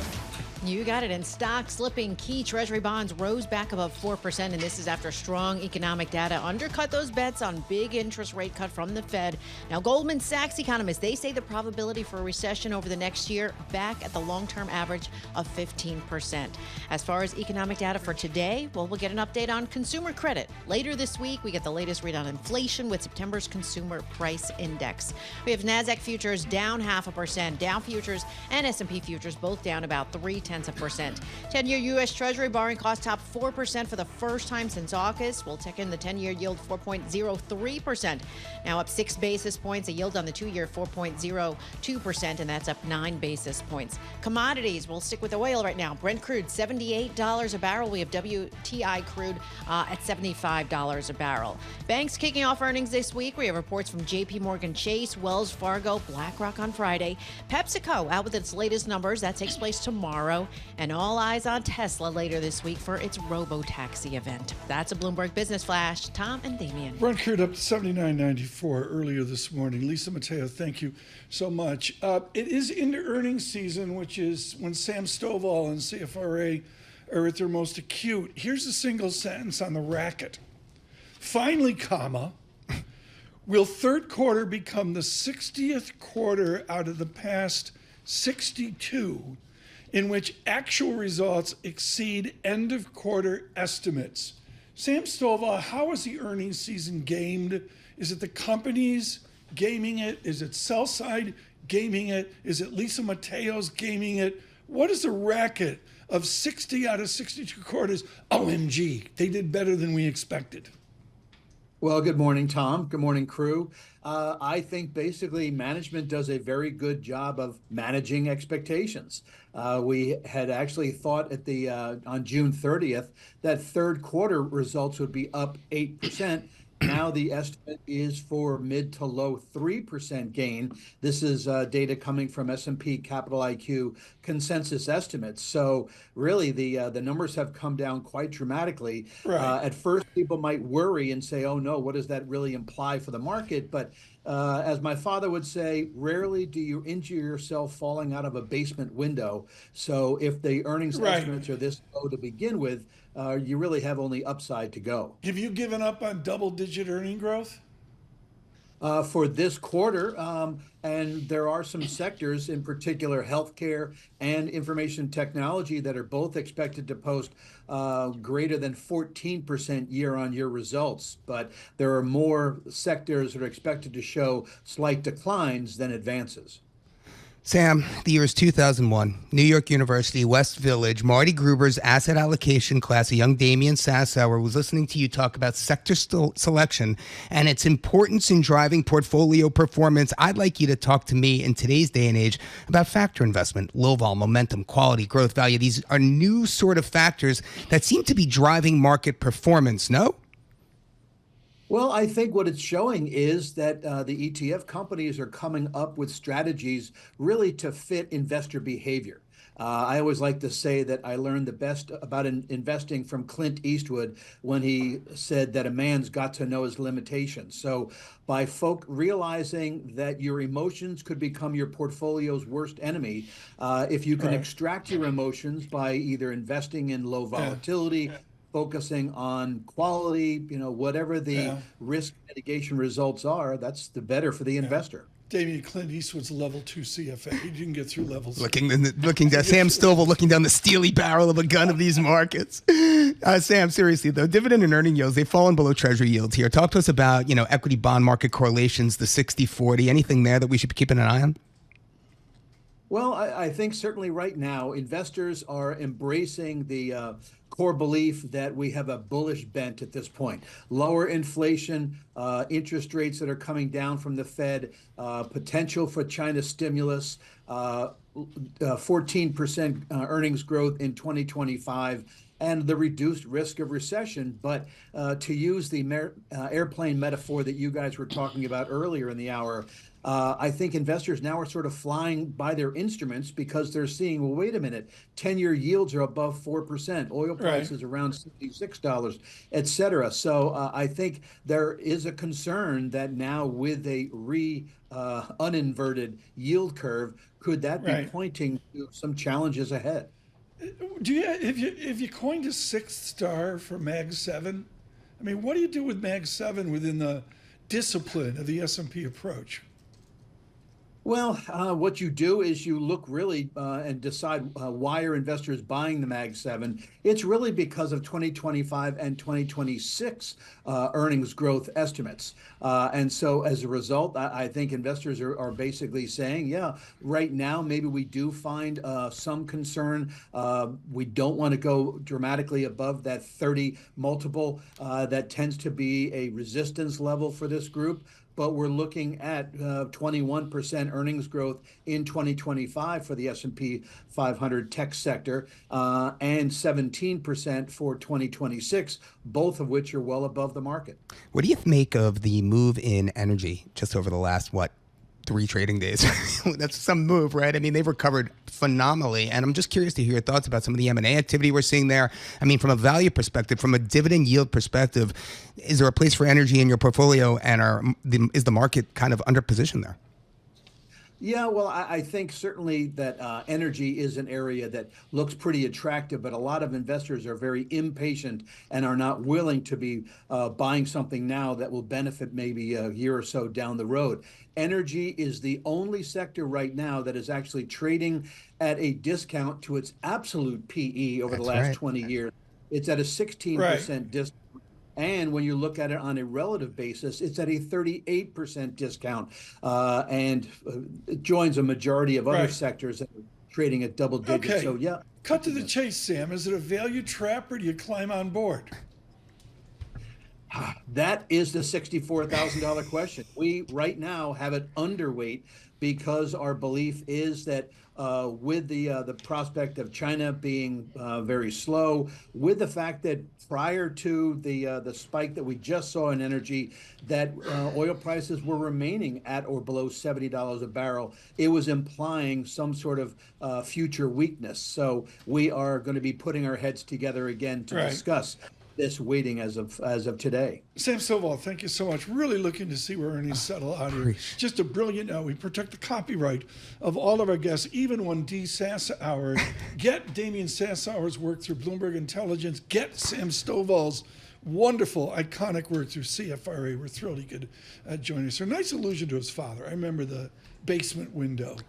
Yeah. You know, yeah. No, from Robert Stovall. Only the $64,000 question. Only the $64,000 question. Flying by the seat of your mechanics. No, the $64,000 question is that only gets you tuition through the last week of January. Not if Biden gets through these the student loan stuff that he's trying to get through. So he'll never have to pay. They'll never have to pay. Not letting up on this policy. The election will look, you got to pay your loans back. That's part of it. It's just the American way. Yes, it's my opinion. I'm not going to give you my opinion, folks. I'm not supposed to. Michael Barr will, though. With our news in New York City, here's Michael Barr. I'm just the newsman. Florida, they're gearing up for a massive evacuation as Hurricane Milton strengthens over warm waters. The exodus jammed freeways and led to hours-long lines at gas stations. Milton is expected to hit by midweek. The state is still cleaning up from Hurricane Helene. Bloomberg meteorologist Rob Carolyn has more about Milton. Hurricane Milton continues to strengthen rapidly over the southwestern Gulf of Mexico. Sustained winds now 125 miles an hour. It's moving towards the east-southeast at 8 miles an hour. It's now about 745 miles to the west-southwest of Tampa. Over the next couple of days, Milton will become a Category 4 hurricane in the Gulf of Mexico. Landfall again appears to be somewhere around the Tampa Bay area by late Wednesday or Wednesday night. And it could go inland as a very strong Category 3 or Category 4 hurricane. Storm surge will probably be 12 to 18 feet, and several inches of rain are likely ahead of the storm across all of Florida. I'm Rob Carolyn, Bloomberg Radio. Thank you, Rob. Israelis are holding vigils and somber ceremonies to mark a year since Hamas's October 7th, 2023 attack, killing more than 1,100 people and taking more than 250 hostage. Meanwhile, the health ministry reports over 41,000 people, mostly civilians, have been killed by Israel's offensive in Gaza so far. Vice President Kamala Harris discussed her economic plan in her interview with CBS's 60 Minutes. My plan is about saying that when you invest in small businesses, you invest in the middle class, and you strengthen America's economy. Small businesses are part of the backbone of America's economy. The vice president told CBS's Bill Whitaker she'd pay for her plan by ensuring that wealthy Americans pay their fair share in taxes. The full 60 Minutes interview airs tonight at 8 Wall Street time on CBS. Donald Trump, meanwhile, campaigned in Wisconsin yesterday. We're going to win the state of Wisconsin. We're going to defeat Kamala Harris. It was Trump's fourth visit to Wisconsin in 8 days. Global news 24 hours a day, and whenever you want it with Bloomberg News Now. I'm Michael Barr. This is Bloomberg. Tom, Damian, Lisa. Across the nation, internationally, it's real simple. 4 p.m. today, Scooball takes them on for the dreaded Tigers, making up on a game they lost to the Guardians, gave it away. And then it gets even better. One of my favorite pitchers of my life, Rodon, for the Yankees. Carlos Rodon. He brings it in high all the time. This is going to be some good baseball. I'm nervous about Carlos Rodon on the mound. I'm not going to lie to you. As a Yankee fan, I'm a little bit nervous. Why? But how can you be nervous Why? when you have Juan Soto and Aaron Judge in the lineup? Why can't Carlos get it done? I loved him with the Giants. He was having some difficulty during the season just in getting people out, getting those outs when you need it. This is the playoffs, Tom. This isn't about funny business. You need guys who have some live arms and some action there. And, I'm not saying Carlos doesn't have it, but he's going to have to bring it tonight because the Royals, I think they have Cole Reagans on the mound as well. And Did you hear excellent what this Sweeney year. did yesterday? Paul Sweeney's coming up at 10 a.m. Okay. He did the Buzz Lightyear Space Ranger spin at Disney World. He's at Disney World. He's at Disney World. What's he doing at Disney World? He's the grandchildren. The grandchildren wanted to go. So Sweeney says, I got to go. Got a junket out of it, plus Bloomberg Radio. It's great. He's a stud. He gets his travel. It's like everything's done. I can't picture that. Buzz Lightyear Space Ranger spin. Paul Sweeney in 45 minutes. From New York, Bloomberg Surveillance.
markets, headlines, and breaking news 24 hours a day on Bloomberg Radio, Bloomberg Television, and the Bloomberg Business app. This is a Bloomberg Business Flash. And this Bloomberg Futures Report brought to you by IBKR. Markets never sleep, and neither does Interactive Brokers. Discover opportunities with CME Group futures across equity indices, interest rates, FX, energy, and more. Access CME futures around the clock at Interactive Brokers. All right, we've got futures falling. Tensions in the Mideast kind of damping that optimism about the state of the U.S. economy. We have NASDAQ futures down 0.4%. Dow and S&P futures down 0.3%. We have the two-year yield at 3.99%. That's up 6 basis points. A yield on the 10-year 4.02%, and that's up 5 basis points. Few companies making news. That's Chevron. It's agreed to sell its stakes in oil sands, shale assets to Canadian Natural Resources for $6.5 billion. Boeing and its machinists union, they're set to resume talks with a federal mediator today as that strike by the company's West Coast factory workers enters its third week. And billionaire Tom Steyer has hired former U.S. Secretary of State and top U.S. climate diplomat John Kerry to join his sustainable investing firm, Galvanize Climate Solutions. For on-demand news 24 hours a day, subscribe to Bloomberg News Now, wherever you get your podcasts. I'm Lisa Mateo. That's a Bloomberg Business Flash. Damian and Tom. Lisa, thanks so much. 12 minutes up on the opening here. Futures do better. Negative 27 is now negative 20. NASDAQ futures, let me get that up here. I got to move the mouse didn't set up correctly today. We got to feed the mouse. Negative 0.5% on the NASDAQ 100 futures right now. The VIX was out 2 points, comes in a little bit, 20.93. Jim Glassman was iconic at JPMorgan for original thinking on the American labor economy. His work on teenage unemployment was world class. And you know, this is a folly, Damian. Absolutely. He's retired. Okay, he's not retired. He delivered to me this morning a 49-page PowerPoint. Who in God's name is retired and delivers a 49-page PhD Northwestern PowerPoint? Jim, great to have you back on the show. I'm just nice to be back, Tom. Yeah, I'm going to look at one of your charts here. Aggregate hours worked. I'm sorry, we're beyond the pandemic. Is our labor economy beyond the pandemic? I think so.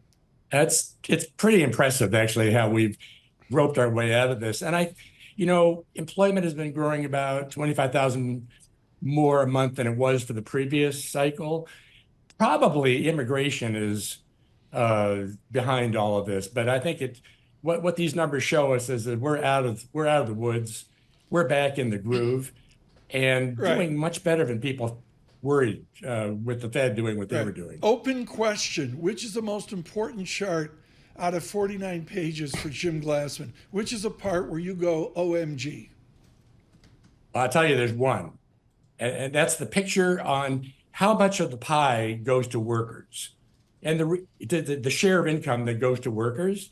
So you would think that if labor markets are so tight and you got people retiring, and you would think the wind would be at the back of the labor sector. But in fact, the share of income going to them has come down from before the pandemic, and really it's been coming down for the last 25 years. And I think that tells you something really important about the dynamic that's playing out. It's all about technology and the changes in the U.S. economy.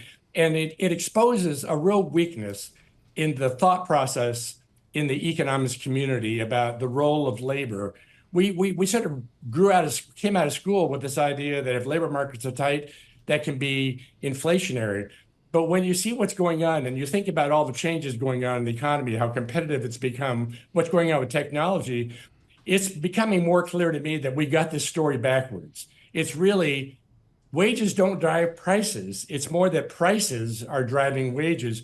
And that picture tells you that if you're worried about tight labor markets are not inflationary if the share of the pie going to workers is not really down. Jim, you're no longer at JPMorgan, but my goodness, I listen to those guys every day, all day, every week. And Jay Barry just moved his call for 50 bips at the next meeting to 25 bips. Everybody's sort of reevaluating where terminal Fed funds are going to end at this cycle. My question to you is just how low will interest rates go here in the U.S.? Yeah, I don't think, the reason we're backing off is because the labor market seems like it's doing better and people think, well, no, there's not going to be a case for making big moves down. I think none of us really knows where the neutral rate of the Fed funds rate is. My guess is the terminal rate's around 3%. If you ask most Fed people, I'll bet most of them will tell you that's where we should be in the long run, now that this inflation scare has really kind of disappeared. So I don't think it's about, I don't think, when you get the kind of data we're getting, it tells you there's no big rush to get there. But the debate about the Fed is not about today's economy or today's labor market. It's about where do you think they should be in the long run if they don't want to do trouble for the economy. What you just heard there, folks, from Jim Glassman was an absolute tour de force of all that he is and the classic work with Professor Gordon at Northwestern years ago. So to pick up on Trichet and his famous word, the engineer from Lyon, Jim Glassman is diffuse. Does our technological miracle in a declining labor share, does that diffuse out to all Americans? Or are we setting up a Luddite America out of the early 19th century? Yeah, it doesn't diffuse to everybody, does it? Because this technology, the digital revolution, now the second wave here is AI. It's really, what it means is that more of the income is flowing through to the equity market, and anyone who holds a share. Now, everybody could hold shares of equity, but they don't. So I think it's the reason why you're seeing this widening in the income gap in the last 25 years, which is driving a lot of the politics of the country. And this is not just a U.S. phenomenon, it's happening everywhere. Yeah. I mean, we have to be concerned about it because when you live in a democracy, everybody has a say. And if not everybody's on board, then you can get calls for policies that don't necessarily help you, but they just are crying for help. Jim, I love that you mentioned prices lead wages there. And this regime shift, whereas the Fed sort of focus shifted from growth to inflation, is quite real, and it had negative implications for U.S. rest of world yield differentials and the like. How do you look at this market? How do you look at, this sort of shifting beta regime, one where the Fed is focused on inflation to one that is focused on growth? Does that have any legs to it? Yeah, although I think for the equity market and valuation, I don't think the Fed is really the issue. It is in the short term, but frankly, what matters for the equity market is do these valuations make sense given what's going on? Well, I'll tell you, the one thing that the elephant in the room for me is if you look at profits over the past 100 years, prior to the millennium, after-tax profits averaged about 6% of GDP. After the late 1990s, the internet revolution, and now we've got the AI revolution, that share of after-tax profits going to is run up about from 6% to 10% or more. And we just got a stunning set of reports within the last month. And I think it tells you there's something real going on. Everybody's been telling me, don't get crazy about this because everything reverts to normal. I don't know where the normal is. It's not where we were. It's a new place, and I think that's a footprint of the technology. Right, Jim Glassman. Let's do it monthly. Just hugely valuable. Dr. Glassman, now Asian. Jim, quickly here, Padres or Dodgers? Well, you have to go with it's all about the laundry, isn't it? I'm in LA, so it's got to be about the Dodgers. Okay. Well, we'll have to see. Last night was not there. To say the least. Dr. Glassman, thank you so much. Can't say enough about it. 49-page PowerPoint. No, he's not retired. No, he's not busy at all. These guys just, Ethan Harris, the same thing. Yeah. Ethan Harris is like at Lehman, and then he's, you read every word, and then he's at Bank of America. I get these recovering EM guys calling me all the time. They're bored. They're sitting on their beach. They're sitting at the beach house in Amagansett, and they're bored, Tom. They want to do stuff. They are. That's exactly right. And they're hugely productive. And now that they don't have the shingle out for the bank, Glassman there was textbook. We'll feature that in Single Best Idea today. That was classic. Yeah, he was Northwestern labor economics. I wonder if he listens to Bruce Kasman and Joe Lupton on the weekend. Because, I listen to that religiously. Save Joe Lupton, will you please? My God, Joe that Lupton man is just, he is the best. He's got the fixed income angle going into it. Oh, he's so good. He's like Zach Pandel, same thing. Yeah, years ago. This is all Lehman X stuff. Damian, thank you so much. Greatly appreciate that. Thank you. We're going to continue. Lots more to do. We've got to get the market open here. Futures improve at -19, a trend up. The VIX 20.93. From New York City on YouTube, Bloomberg Surveillance.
Markets, headlines, and breaking news 24 hours a day on Bloomberg Radio, Bloomberg Television, and the Bloomberg Business app. This is a Bloomberg Business Flash.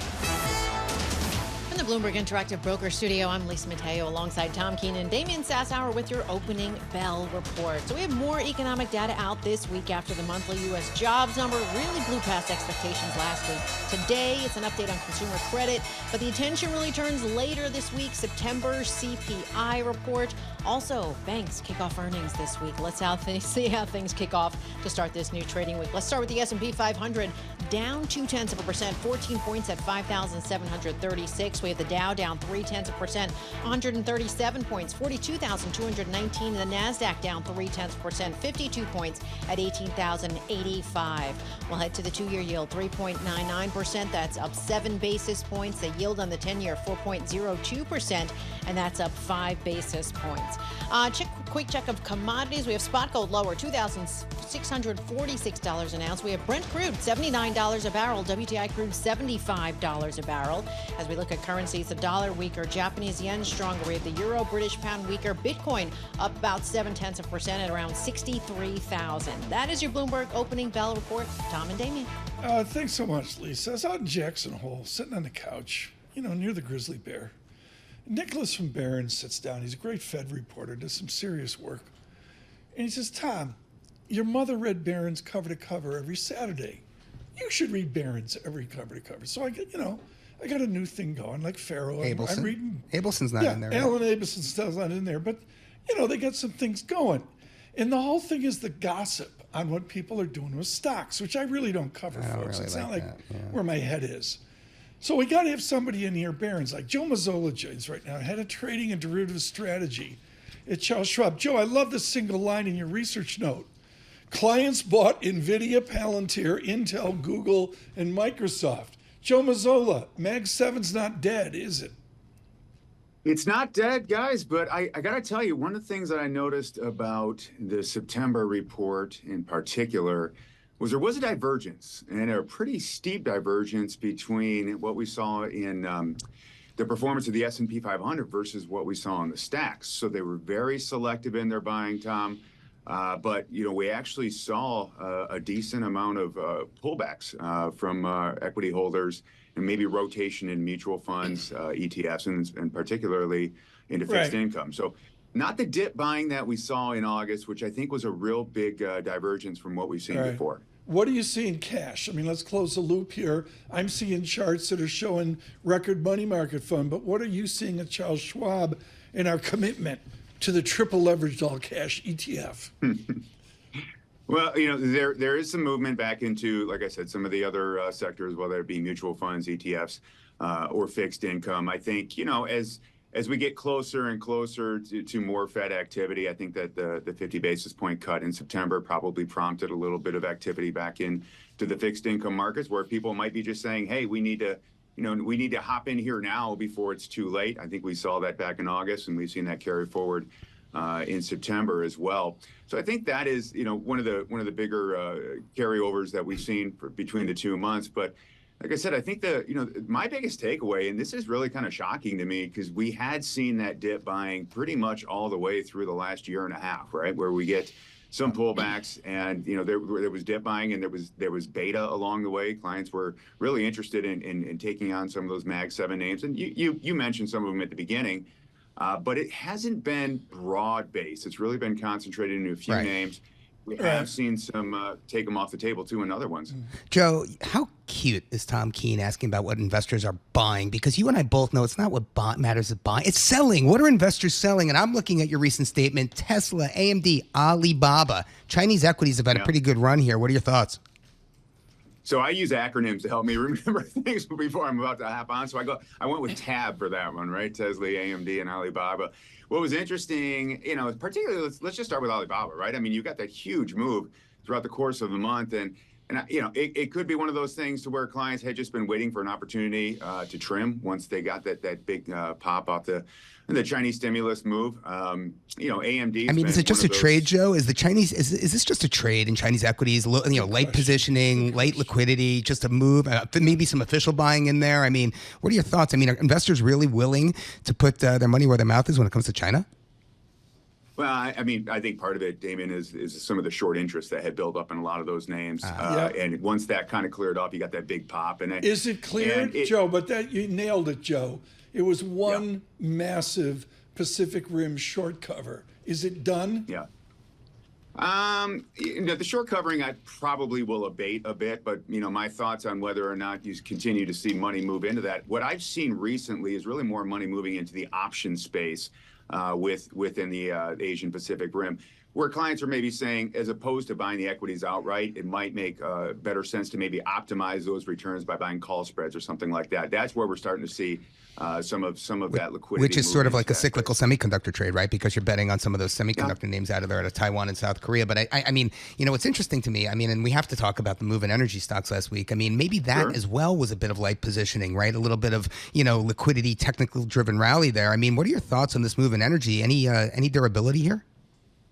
Well, interesting that you bring that up, because of September, that was one of the two sectors that actually saw the biggest inflows was energy and staples. So, to me, that shows a little bit of de-risking from clients when they're in those two sectors.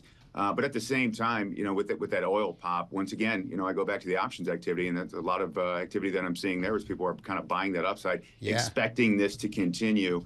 And I think you're also seeing that in terms of what you're seeing in the VIX and what you're seeing in some of the hedging and some of the S&P 500 products. Joe, you're nailing it here. I mean, the volume of bullish Brent calls $100 and above have risen pretty substantially, and they didn't do that last year, right? After October 7th when Hamas initially attacked Israel. Talk to us about the potential for some disruptions in oil production. I mean, we don't know, how Israel possibly would retaliate, but what are your thoughts here for commodities writ large? I mean, we've seen the move in materials, we've seen the move in energy.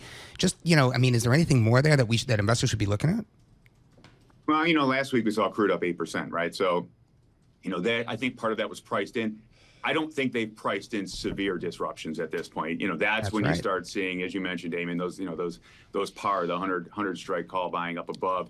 That's when you really start seeing more and more of those trades come to fruition. Haven't seen that at this point yet. It's starting, but I think we're still kind of pricing in at least maybe some of that tension abating a bit. What did you learn as yields came down about movement out of money market funds? You had a little bit of a lab experiment going on there. Joe Mazzola, was there a elasticity to people moving their money out into alternatives with that move down or not? Not to the extent that maybe I expected, just because, like I said, there was a rotation out of equities. But I think that probably has a little bit more to do with maybe some of the seasonality of the markets. I think markets got a little bit spooked in September. That first week of September, we had a 4% drawdown in the S&P 500. And like I said, what was different this time is we didn't see those dip buyers stepping back in, where maybe they would be rotating some of the cash into the equity markets at that point. If anything, really by the kind of the mid-month, kind of the end of the month, it really just seemed like investors were kind of sitting on their hands. So I haven't really seen that move that you're mentioning. Thanks so much, Joe Mazzola. Greatly appreciate it with Charles Schwab today. Damian, your thoughts there on what we heard? I think there's some fundamentally driven rally that no one's really talking about here with the energy market. Let me tell you what I mean here. $4.4 billion barrels. That's the lowest on record since Kepler began tracking data. I'm talking global oil inventories here. 4.4 billion barrels. That's it. The lowest since January of 2017. And if you look at OECD crude and liquid inventories, they're well below their 5-year averages and medians. So, I'm looking at crude oil here, and I'm looking at the energy complex, and I'm saying, there may be some more juice left. Well, we'll have to see. I mean, we'll get some troops here. Paul Sankey will come in. We were trying to get Ed Morse in. He's like Jim Glassman. Ed Morse is retired. Are you kidding me? We'll do some more on hydrocarbons here. We haven't had an 80 print right now. Brent crude, 79.15. The Dow, negative 144. With our news in New York City, Michael Barr. Thank you very much, Tom, Damian, and Lisa. And all I can say is, wow, about Milton. It has exploded in power to become a major hurricane churning toward Florida's western coastline, prompting evacuations and storm surge watches in a region that is still recovering from Helene's devastation. Milton is now a Category 4 storm. Keep in mind, Milton was a Category 1 early this morning. The U.S. National Hurricane Center said its intensity in the Gulf has more than doubled in the past 24 hours, and it's expected to become even stronger before making landfall late on Wednesday. Meanwhile, former President Trump has been criticizing the federal response to Hurricane Helene. FEMA Administrator Deanne Criswell responded to Trump's comments on MSNBC. It's frankly disappointing that we're having to deal with this narrative. And the fact that there's a few leaders that are having a hard time telling the difference between fact and fiction is creating an impedance to our ability to actually get people the help they need. Criswell criticized those who politicize the crisis. Today marks 1 year since Hamas militants crossed from Gaza into Israel, killing over 1,100 people and taking about 250 others hostage. Israel's subsequent offensive in Gaza remains ongoing with no sign of a diplomatic solution. Vice President Kamala Harris discussed her economic plan in her interview with CBS's 60 Minutes. She says it's about investing in small business and the middle class. Correspondent Bill Whitaker asked the vice president how she'd pay for it. Well, one of the things is I'm going to make sure that the richest among us who can afford it pay their fair share in taxes. It is not right that teachers and nurses and firefighters are paying a higher tax rate than billionaires and the biggest corporations. Vice President Harris's full 60 Minutes interview airs tonight at 8 Wall Street time on CBS. Former President Trump was campaigning in Wisconsin Sunday. He told a rally at the Dodge County Airport in Juneau he's confident of a win on Election Day, now less than a month away. They say that Wisconsin is probably the toughest of the swing states to win. I don't think so at all. I don't think so. It's Trump's fourth rally in the swing state in 9 days. Global news 24 hours a day and whenever you want it with Bloomberg News Now. I'm Michael Barr. This is Bloomberg. Tom, Damian, Lisa. I'm getting used to this AI thing on Google, and I got to admit, I was skeptical. It's going to be a value add. Woodwell Climate. With a brief here, they seem to, they're not like doing the politics of it. They're just like saying, what's the weather? Damian, since 1975, the number of Category 4 to 5 cyclones has roughly doubled. And it's because of the water temperature. I did a couple of interviews on this years ago. I mean, that makes sense. That's how science works. That's how physics works, Tom. But I mean, you're talking about cyclones. We're talking about hurricanes over here. Yeah, I mean, this is they're in another hemisphere. A little bit of a different thing. No, I'm just kidding. It's the same thing, and it all does have to do with the temperature of the water. And what I believe is, you see a record drought in Brazil, and you see the agricultural sector on its, proverbial here. And I think there's some room if you want to see sort of this commodity rally expand. You're going to see it expand into the agricultures, into grains, into softs. I mean, there's some real stuff going on there, Tom. Got a great chart of sea level rise by 2050. Michael Barr's backyard where the deer and the antelope play, inundated. Yeah. They love it there. I tell you, a bear also ran through our yard. My wife called me, and she said, be careful, because don't go in the garage just yet. And I'm ready to turn in, and a bear and her mama cub just You're not letting the Fido outside the house. No, the little dog, Lordy. that little yap you've got. No. It's like Wild Kingdom out there. It is. Yeah, there's a photo I have of wild turkeys to the left and deer to the right. Do you have rattlesnakes there? Have you ever heard a rattlesnake in the backyard? We had a diamondback. Damian, I mean, we're just so cityfied. Well, I mean, you mentioned about water, the level of the sea. I mean, Solomon Islands. Serious Have you ever stuff. been there? Have you ever been to Tonga, any of the Micronesia, the Polynesia, all these little islands there? I mean, they're underwater. Well, Boston, up Seriously. I think it was the Boston Globe had a nice treatment on the last, storm from the east. The way it flooded New England was different than before. Yeah. It had a certain impulse to it. Thank you for that, Michael Barr. Yeah, It'll Michael be Barr, interesting to see, and we'll hope to get Rob Carolyn in as we look at Hurricane Milton. It's more vicious than Hurricane Chaudhuri. Well, I'm flying to Brazil next week, so hopefully it's passed through by then. I hate turbulence. You're going to Brazil? Yeah. Another We job. hired a You and LatAm rates Sweeney? guy, LatAm rates and FX guy. Got to break them in. Break him in? Yeah. And now Brazil, are they going to get Twitter back? That's what more important. I don't know. That's a good question. I'm gonna have to really boots on the ground. Haven't been down there since 1995. We'll see. Damian Sassower's Travel. Good morning, everyone.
Markets, headlines, and breaking news 24 hours a day on Bloomberg Radio, Bloomberg Television, and the Bloomberg Business app. This is a Bloomberg Business Flash.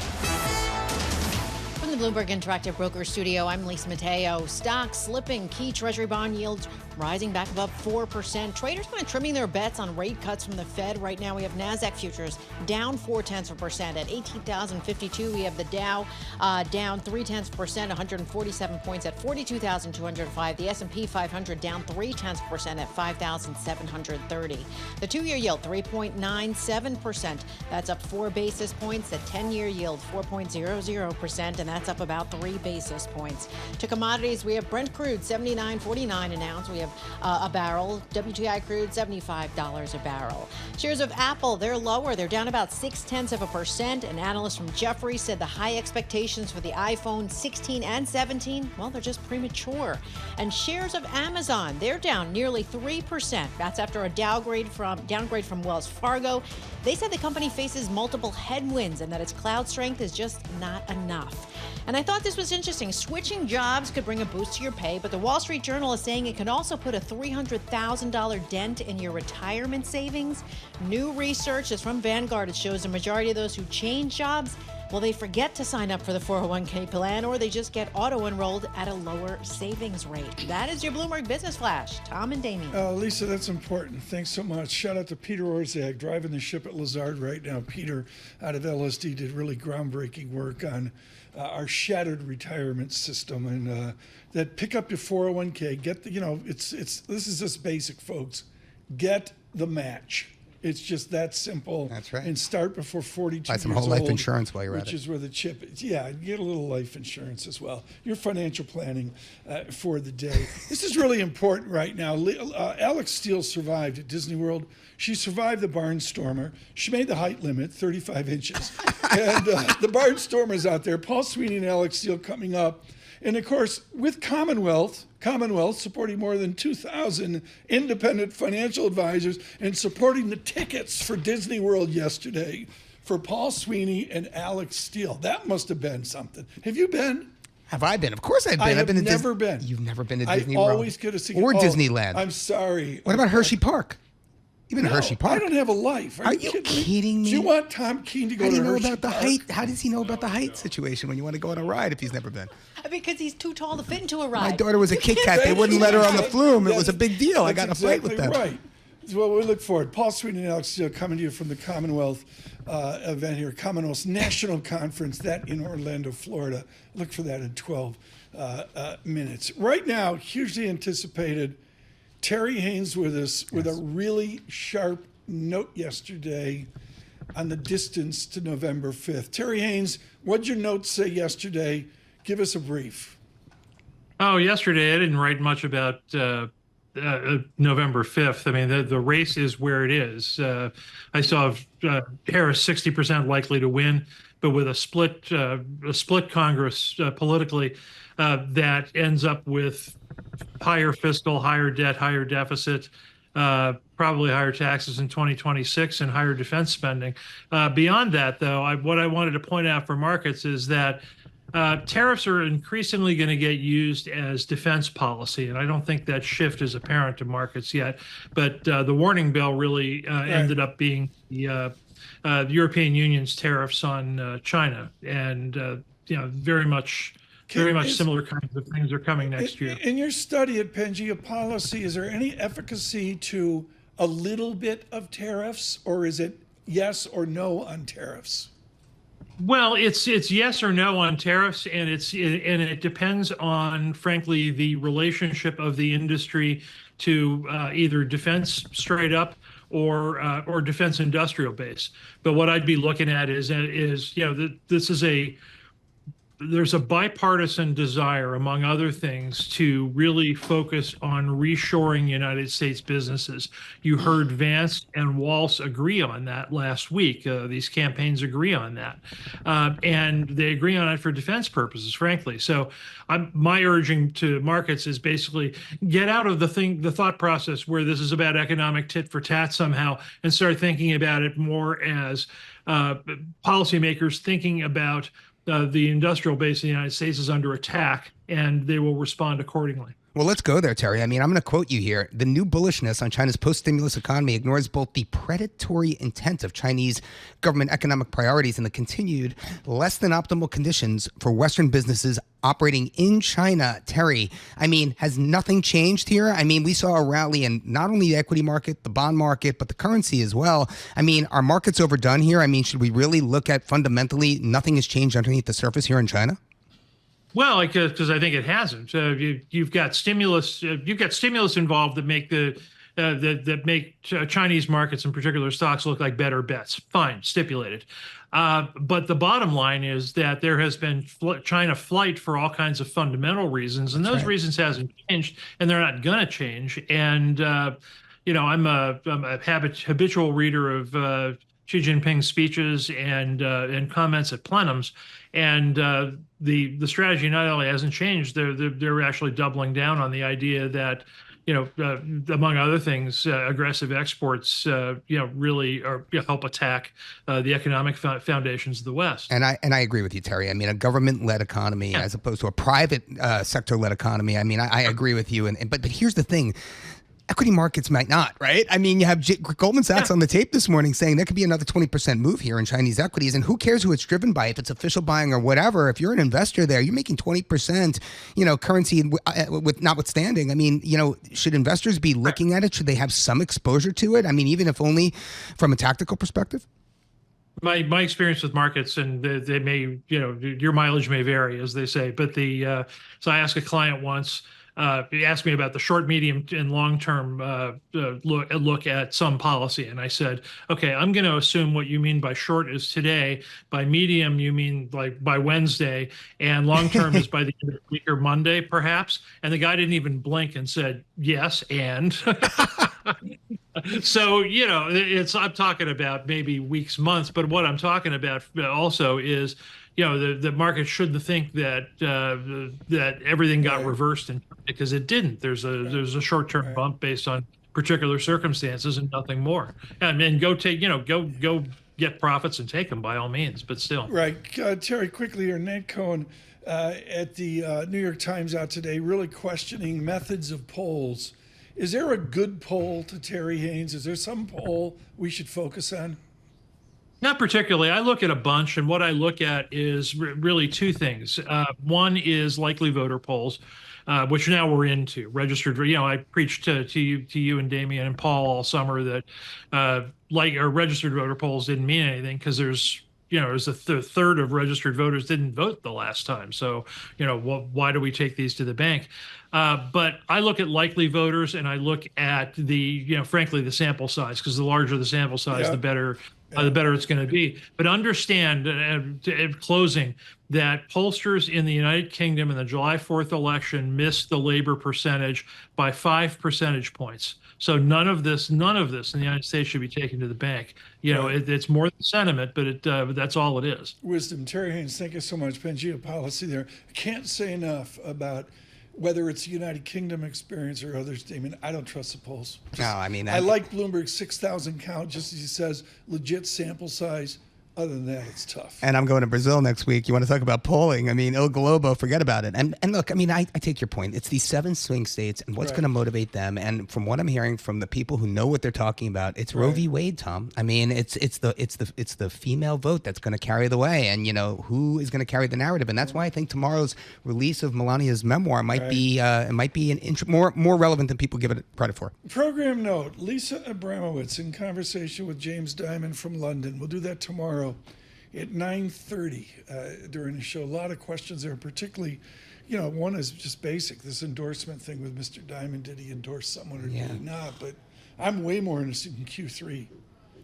Get out front of the Jamie Dimon conference call extravaganza. This has been good. Yeah. Thank you for the comments on Thanks Vanderbilt. for having me. It's been fun. The Vanderbilt, it was expected, right? Yeah. I guess, Vandy, it wasn't expected. I got to be honest with you. But I mean, it was really fun. My son called me, and, I never get to talk to him anymore, so that was fun. We're doing Guitar Hero. Alex Steele is awesome at Guitar Hero. Yeah. Green-Eyed Lady, Sugarloaf from a few years ago. Green-eyed lady, lovely lady, strolling slowly towards the sun. Green-eyed lady, ocean